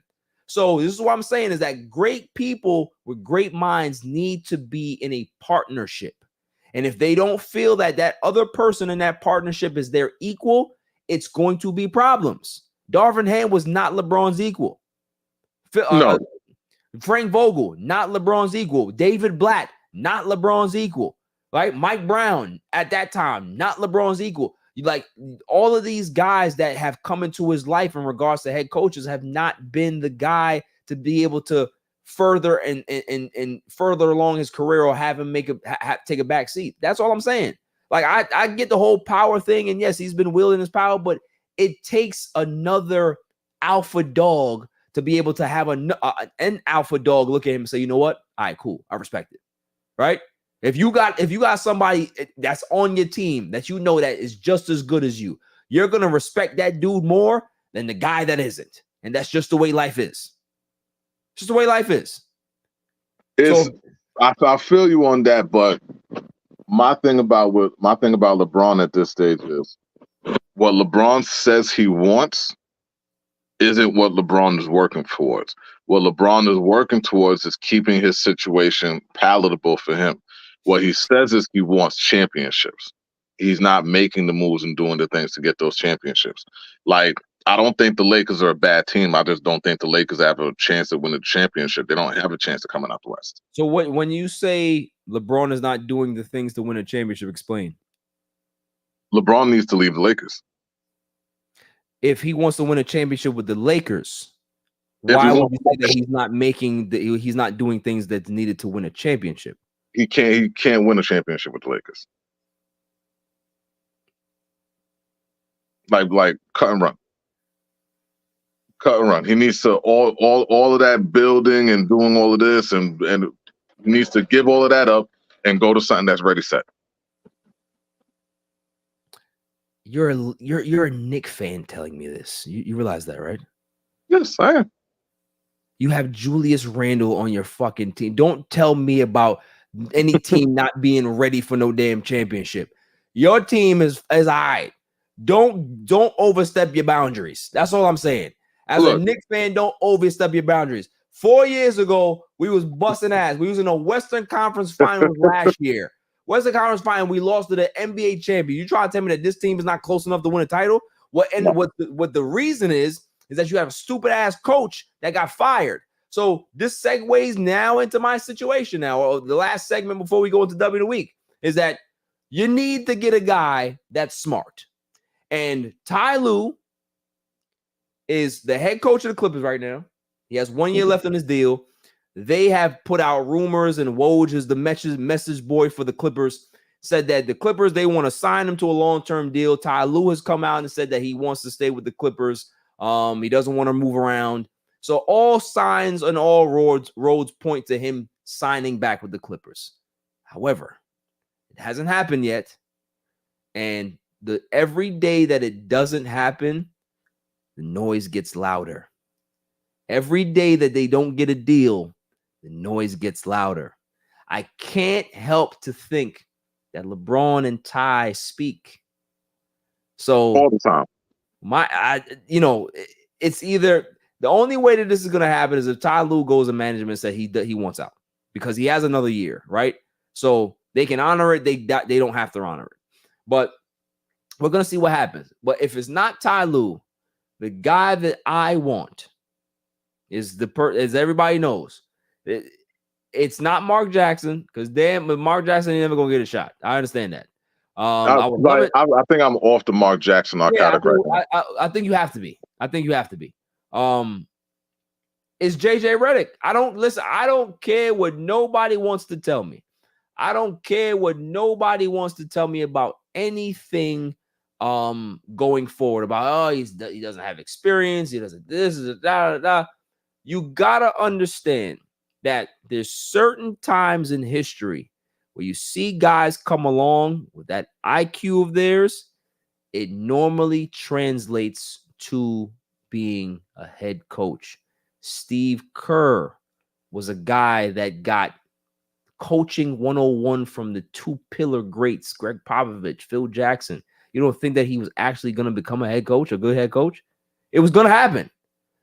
This guy, JJ Redick, he's a smart dude. He understands the game. People respect him. He's personable. He's young.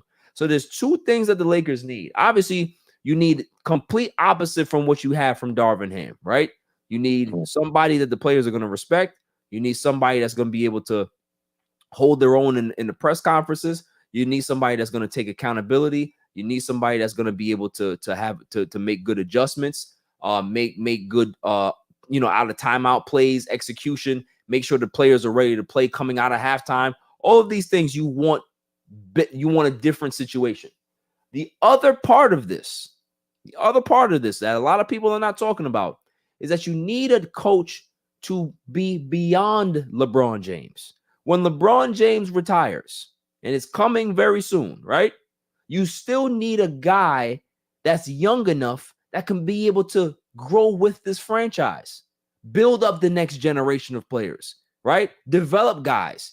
JJ Redick can be that guy because he's young enough. If you give him the staff, a veteran staff of head coaches that used to be head coaches, you got to remember when the Lakers won in 2020, Al, they had nothing but great head coaches as assistants on that staff. Jason Kidd was on that staff. You had what's my man name that used to coach the Nets? They had a whole bunch of dudes that were very good veteran coaches on that staff that made Vogel's job a lot easier.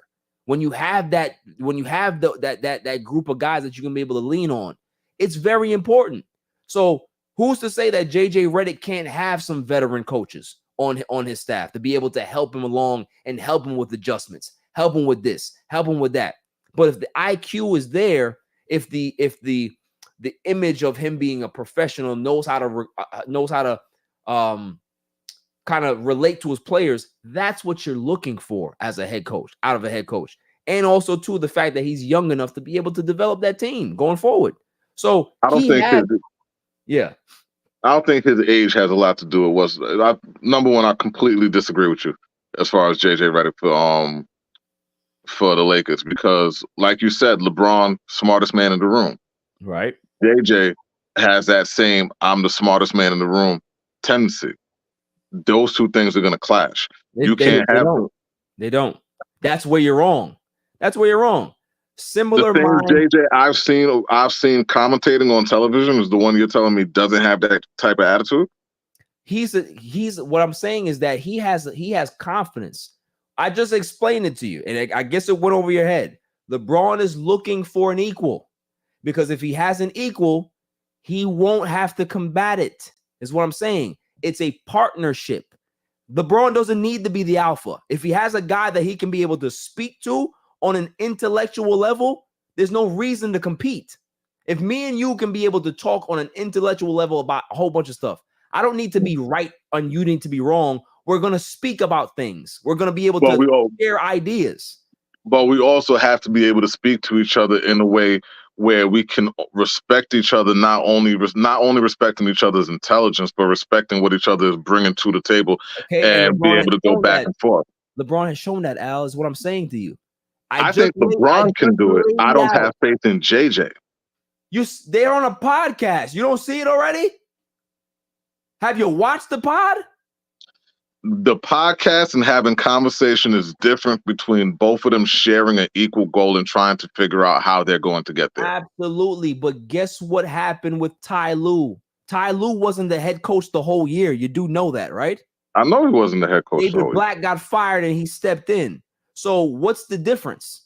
Is that you can develop a relationship with somebody on the court when you're in battle. This is all I'm saying. But when you're an intellectual, you're willing to listen more. That's the whole point of this whole diatribe that I went on. I will listen to you because you're smart. I am not going to listen to you if you're an idiot. I don't care if you're my supervisor. I don't care if you're my head coach. If I'm smarter than you, I'm never going to listen to you. That's the whole point. LeBron needs somebody who he respects to listen to. LeBron does need that, but Eric Spoelstra was a rookie head coach when he coached the Heat. You know that he was a rookie head coach. Very different personality from JJ though. How? Like I just think that my personal feeling is that JJ is going to walk in there and he's going to want to be the smartest man in the room. And I don't think Ty or Eric had that need. And I think that's why they were able to sit there and build that type of relationship with LeBron. We'll see. Listen, the one thing about me that I always love is that a lot of times I'm just right. And most of the time I'm right before I get dragged but I'm normally right. And when I'm right, I keep receipts. That's the sad part. I keep receipts. I am petty. I'm petty. I'm super petty. I go back into comments after things that I've said and people drag me. I go ahead and go ask them questions. What's up now? Speak to me now. Well, I'll have this conversation with you should they be brought in there. But listen, you are the last person to ever say anything to me about anything because you have my face on your leg. Summertime's coming. It's the season. I got to start explaining why I got that face. But that tattoo is way more of a testament to the fact that I'm a man of my word, and it's a testament to show you what blind belief will bring you to. Right, absolutely, and you also have a blind belief to not listen to what I'm saying right now. So we're gonna see how it unfolds. We're gonna see. We're just not betting any tattoos on it. No. Listen, I don't want to do it to you again. I feel bad. It's a nice tattoo, but I feel bad. Awesome tattoo. I haven't figured it out yet. You know, shouts to Green Apple, shouts to Rich and the gang. Shout out to Rich. Yeah, but last topic. You know, I really want to talk about this real quick. Is that this is another topic that I got dragged on Instagram for. I called Luka Doncic a sideshow, a circus show. I said that, you know, he's a guy that sells a lot of tickets. He's a great player, but he needs to do less to get more out of his team and out of his franchise. Like we've seen players in history do less to get everybody else involved to develop those players, and they get more out of it. We saw Kobe Bryant realize in 2008 that if he does less, he gets more out of the team. And what ended up happening is that he won an MVP. He won his first and only MVP with the Los Angeles Lakers because he realized that, oh shit, I actually got some good players around me this year. Like I can be able to kind of like give Powell the ball. I can give Lamar. I can give Shannon Brown. I can give all of these guys opportunities to succeed without me having to take 39 shots a game, right? Mm-hmm. So my thing to Luka was he's a great player. So I said in the IG post, he's a great player, but I need to see him change his game to be able to unlock something else that we've never seen from the Dallas Mavericks. Now, I don't think that was a bad take. People dragged me for it. But here's the thing, Al. So funny how things unfold. And Denver is beating the shit out of the Timberwolves right now.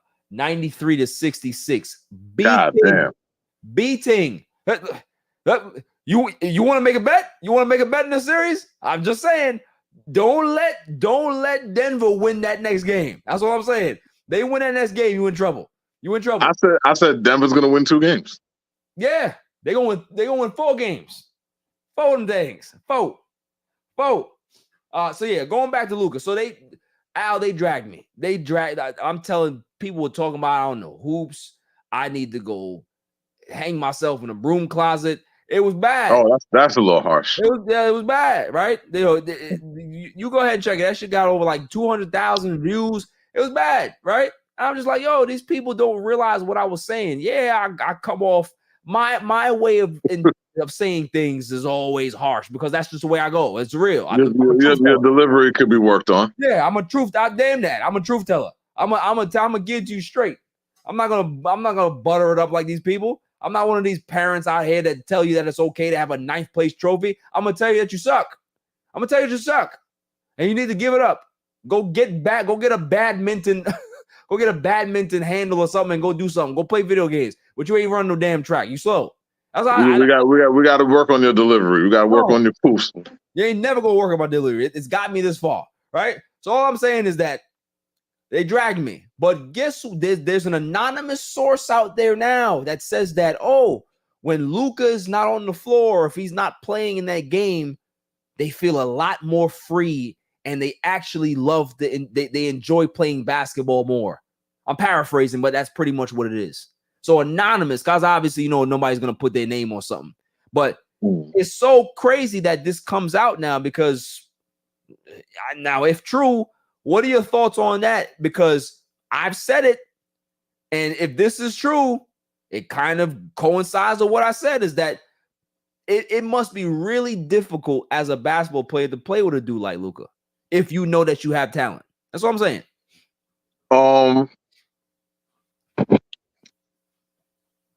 I don't know if it's difficult to play. I think Luka does need to change his game. And you had made a really good point with Kobe being able to realize that he has a lot of talent around him and that he didn't have to go for that.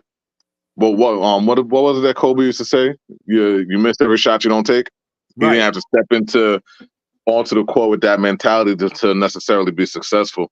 And maybe Luka does have to take a step back and assess how he's playing and how he's being able to bring out the best in his teammates. But I mean, to call him a sideshow, I think is a little bit far. He does a lot of tickets. That's it. He does a lot more than sell a lot of tickets. The guy is talented. He's super talented. He's effective. What else he do? Get triple doubles? That's it? He's a walking triple double. Well, I mean, but then you could think about it like this. Who was one of the last guys we saw that was a walking triple double? Russell bum-ass Westbrook. Russell Westbrook wasn't a bum. He just was a stat machine. If he had the wherewithal that he has playing today and the style he's playing today back when he was at the height of his athletic powers. What style? What are you talking about? I think that Russell Westbrook is able to sit back and accept a little bit more of the role that he is, and his personality isn't as dominant as it was before. Because he has no choice. He had to be humbled. I think he had no choice. He has no choice. He had to be humbled to get to that point. What I'm saying is, had he come to that point without having to be humbled like that, and to say, hey, making these adjustments will make my team better, and I don't necessarily have to be XYZ. Right. He would have been more successful, and I think Luka will be more successful if he's able to make those choices while he's still as talented as he is right now, before he loses a lot of his ability to father time. Okay, so what do you think about the anonymous source then? You think that's accurate or not? I think anonymous source is anonymous source. It could be anybody. Put your name on it, or it don't mean nothing. But let's just talk about a scenario. If true, what does that say about a guy like Luka? If true. If true, that means that Luka is more of a detriment to his team than he is a plus, regardless of how many points and what type of stats he puts up. And if true, Luka either needs to change his style of play and change the way that he is interacting with his team on the court, or he needs to leave. Yeah. Period. I agree. Listen, like I said, I don't know if it's true, but it's just very funny how that just comes out, and I'm just here. I'm here like, yo, I try to tell y'all. Like I try to tell people about the Clippers. I try to tell you about this whole situation with JJ Redick. Don't be surprised when it happens and JJ Redick ends up turning. I'm going to be very surprised if JJ Redick is successful. The next Greg Popovich. I'm telling you right now, like I keep receipts. I'm telling you right now, I can see it. It's just like wrestling. I told everybody 10, 12, 14 years ago that Roman Reigns was the next GOAT. I told everybody. And look, no, he's not the GOAT. Now look, billions of dollars later, WWE making more money than they've ever made. Why? Because of Roman Reigns. Like, listen, I see things before it happens. I'm trying to tell y'all. This is why if y'all need to be on the show now. Get on it, right? Make sure that you're liking and subscribing and telling people about it, because I always say that once the wave starts, You want to be a part of this. You don't want to just jump on and not realize what's going on, because I see it already. I've seen this thing play out. I've seen it. That's what I'm saying. So start listening to the truth teller. I don't give a damn how harsh my message is, because at the end of the day, I'm right. I'm right. So moving on to the greatest segment on the planet, Dummy of the Week. Dummy. Yeah. Al, do you have a Dummy of the Week? The guy who installed my Wi-Fi. But Facts.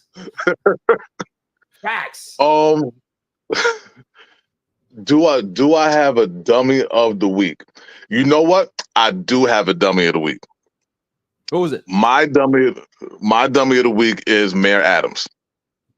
Come on, you gonna leave the hip hop mayor alone. What do you do now? What the nightlife mayor decided to give Kathy, our governor Kathy Hogan, a pass on saying that Black children in the Bronx don't know what the word computer is. What? Yes. So she was at some type of interview or something like that. She got caught up in her words, and she's trying to sit there and describe why the education system needs help over there. And she says, we have Black children in the Bronx who don't even know what a computer is, and they need help. And our nightlife mayor came out of nowhere and defended her and said sometimes he defended her. Man. You want to stop putting my man Eric Adams in a bad light. Don't do that. Don't do that, Look, yo. Don't do that. Nah, man. I mean, that's Mr. Like Eric Adams been walking around talking about I rolled 5 joints out of a nickel bag to every single Drink Champs and Breakfast Club interview he goes to. He got the same rhetoric. That's his claim to fame. Don't do that. Come on. His claim to fame. Yo, Nori looked at him. He said, "Yo, I rolled 2 out of a nickel bag. You made 5. How'd you do that?" That man is a talent. That's what he's trying to tell you. That listen, he's a special breed. Like he made it stretch. You know what I'm saying? That's all. You know what I mean? Like every single time they try to talk to him about the conditions in Rikers, he says, "Yeah, dyslexia. We gotta give him dyslexia test." He said, "Yeah, but you know the guards they're beating people's asses." He's like, "Yeah, dyslexia test." Come on, leave it. All right, listen. Just because you said it out, dummy. Yeah. I'll give it to him. I'll give it to him. Thank all right? you. I didn't like doing it. But Eric Adams, I think he earned it this week. I don't listen. I'm always gonna back my man Eric Adams. Shout out to him, man. You know, hip hop mayor. But yeah, listen. He's at the club right now. Yeah, exactly. He probably. What you think he got? Vodka on deck. Yeah, no, he had vodka on ice. yeah. You know what I'm saying? So shouts to Eric Adams, man. Look, he tried to have the governor's back. I don't know what that white lady was talking about. She got to relax. She got to relax. You don't even know what's going on in Harlem and Bronx and Brooklyn. You don't know what the hell's going on. So just don't even talk. Don't even talk about it. My dummy of the week, and I don't need no drum rolls. I don't need none of that stuff. The winner for dummy of the week, those dudes in the airport that tried to beat up on Jim Jones, they get the dummy. Because let me tell you something. Like for whoever that was, I don't know who those dudes were. I don't even know what the situation was. But the fact that you would even choose violence against a dude that looked like Jim Jones. First off, did you see the punches that the guy was throwing at Jim Jones? Like that wouldn't even hurt a child. Wouldn't hurt a child. Yeah, it was bad. But you know the first thought that came to my head when I saw that video. Jimmy ain't run like he ran at the Rucker. Nah, he ain't run because he was like, listen, I'm gonna wash these old men up. I got the advantage here. Last time we seen Jimmy on tape in the fight was the Rucker. Yeah, that man was fast. That was years ago. Don't do that. You know what I mean? Don't do that. Don't do my man Jimmy like that. But yeah, he put the beats on these old dudes, and I felt bad for the guy that was on the stairs, that was on the elevator at the bottom that caught it. You see what happened? He got rolled up, and he was on the floor. Oh yeah, the old man. Yeah, it was bad. He was a casualty of war. But listen, if you gonna jump somebody, make sure that you coordinate your beat down. Like I didn't know what the hell they was doing. It was a headlock situation. Dude was bleeding. He's like, come on now. If you don't fight the right way. Yo, if you don't, yo, Jim Jones ran that dude head across the escalator. Yeah, Ric Flair style. Yeah, but I give Jim a lot of respect. He sat there. He defended himself. I mean, the guys. I think I could have beat those guys' asses, but Jim Jones defended himself. And when authorities came, he sat down. He didn't bug out on them. He wasn't even like, I don't even think Jim Jones cursed him out. Come to think about it, you know what I mean? Nah. Yeah, like I think he was real respectful, defended himself. He said, "Yo, this is what the situation is. This is what the." Yeah, 100%, man. I completely agree. The thing is, listen, if you gonna jump a dude like Jim Jones, at least throw the luggage at him. Right, get the luggage, get some heavy shit, and throw at him. Make sure you try to knock him on. Do something. But the fact that you just gonna like do some pattern taps on the back of his back, I don't do that. To learn to fight. If you gonna throw hands the right way. That's what I'm saying. Every time I see somebody throw hands and they're not throwing hands the right way, I gotta ostracize you. I gotta say something. I gotta make fun of you because come on now. If you don't know how to be violent, don't be violent. That's all I'm saying. That's all I'm saying. Call for help. Ask somebody for assistance. Right? Don't go ahead and throw hands if you don't know what you're doing. That's what I'm saying. So the dudes that try to beat up Jim Jones, y'all get the dummy, and just don't get in a fight no more. Y'all old, and they probably didn't look. They look like they didn't even speak no English, and they caught them hands. They got worked. They got worked like a part-time job. So, that's pretty much it for the show. Thank you, Al, for popping through. We did 2 hours, man. It's pretty good. It felt like 20 minutes. Yeah, it's what happens when you have fun and you're breezing through these topics. I normally have a PSA. I don't necessarily think I have one today. Maybe I can be able to think. Oh, I do. Here's my PSA. For everybody that's chiming in on this, who's better, Drake, and Kendrick, and all this battle rap shit that's going on, here's a PSA for you.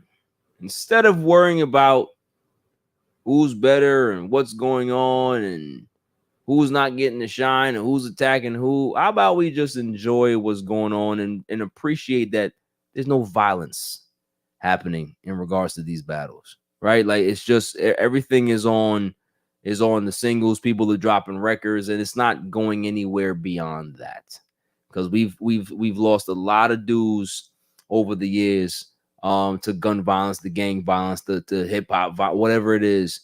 And the fact that we can be able to just debate on what's going on with the records that guys are putting out and all the stuff that they're talking about, the fact that we can be able to leave it there is good. So hopefully we're growing as a culture that we can be able to have these situations and these battles and these disagreements or whatever it is, and just leave it there. It's kind of like when hockey players fight on the court, right? They fight and they go back to playing the game. That's the way it should be. You should be able to come at somebody's throat, neck, whatever it is, pause, and still be able to not have to go to violence. So I'm always an advocate for that. I always believe in that. But I also believe that there's times where people think that they're smarter than they should be. And this talks to Jay. What's his name? What's the dude's name? Jake Paul. Jake Paul. Let me tell you something right now. Jake Paul. The fact that you got Mike Tyson out here eating raw meat, not having sex, he ain't smoking no weed, and you wanted to make this a sanctioned professional fight, I feel bad for you because the man could be 60 years old. He's going to put hands on you, and he's going to – there's no headgear. Headshots is going to be legal. Don't do it. There's time to be able to pull out of this fight, and nobody will say anything about you. They're not going to disrespect you. They're not going to make fun of you. They're going to say that you made the best decision in your life. Don't do it. That's all I'm saying. You got to pull out from the fight like J. Cole? Yeah. Learn from J. Cole and say, look, I don't want that. I don't want that. I'm sorry. I want to be peace. Just learn. That's all I'm saying. So. Number one, somebody got to check on Drake. Make sure he's all right, man. Ain't nobody checking on Drake. Somebody got to check on Drake. Make sure he's all right, because that boy Kendrick whooping his ass, man. Whooping his ass from pillar to post, and I love it. I love Jesus Christ. Yeah. So Al, shouts to you, man. Listen, I am rooting for your Knicks in Game 4. I'm rooting for them to win the series, man. I told people from, I think, early in the season that I think the Knicks were heading to the Eastern Conference Finals. I just realized that they had a gritty team. There's just an aura around this team this year, and I truly believe that they have what it takes to be able to get there. And at that point, you leave it up to the ball rolling, right? Like anything can happen at that point, right? This, as good as the Celtics are, as good as the Cap, whatever. We're gonna see what happens when you get to that round, because you never know. But the fact that Julius Randle went down, that was a smoking gun for the Knicks to be able to take over, because Julius Randle has been an anchor around the Knicks weight for years. He's been worse than James Harden in the playoffs. Bum. And the reason why he's out is why they're so successful. I'm telling you right now, you got to get rid of him. Trade his ass away for some gym bags and a couple of basketballs, and you'll be fine. You'll be fine. Nah, he's one of ours. Keep him. Keep him. He's one of ours, right? He's one of yours. It's like a stepchild. Get him out of here, right? He doesn't get the same love. That's what it is. I'm just sitting down, biding my time. Like, I don't know if you remember when the Eagles were going to the Super Bowl, how calm I was, how I didn't really say too much during the season. Not going to put no bad juju on my team, but I may be insufferable. If you thought it was bad. No, I mean, listen, if the Knicks get to the finals, you guys can cheer all you want. But here's the truth teller who's going to speak to you as a friend. It's over at that point. You do know that, right? If you guys get there, I would be lucky if you win a basketball game in the NBA Finals. But as long as you get there, it's fine. It's just like when you guys went against the Spurs. Hey, it was a great run. LJ hitting the 4-point. Hey, it's great. It's great. But nobody remembers the ass kicking that y'all got against the San Antonio Spurs in the finals. Nobody remembers that. They only remember the Allen Houston shot against the Miami Heat. They remember LJ doing his thing. They don't remember the ass whooping that y'all got from Duncan and Robinson and Sean Elliott and them boys. That's what you ain't remember that. You remember that? All even family. If y'all thought I made a crazy bet on the Eagles, just watch what happens when the Knicks make it to the NBA Finals. Yeah, I'm gonna let somebody else make that bet because you don't want me to do it. You don't want me. No. I don't want to make an open-ended bet with you. Okay, that's what I don't want to do. There needs to be stipulations. I hear it. Stipulations and understandings. But I appreciate you having me on the show today. You know what I mean? I'll be hopefully we'll be back in studio soon. Get better, Nicole, and I'll be in there. Bring some life over there too. You know what I mean? Bring some of my Knicks gear, hang some shit up in the all even. I think right by the mic over there behind you, you need a little Knicks sticker. You know what I mean? Go New York, go. No. We're going to jazz up the studio. I don't need anything Knicks unless it's Patrick Ewing. I don't need anything Knicks. Right, that's it. So shouts to you. Shouts to the Silent Assassin. Claw was not here as well. Everybody's kind of out. Jimmy the super intern. He was he's in some hole in the wall spot gambling. We don't know what the hell he is. So until next week, stay safe, stay cool. Peace.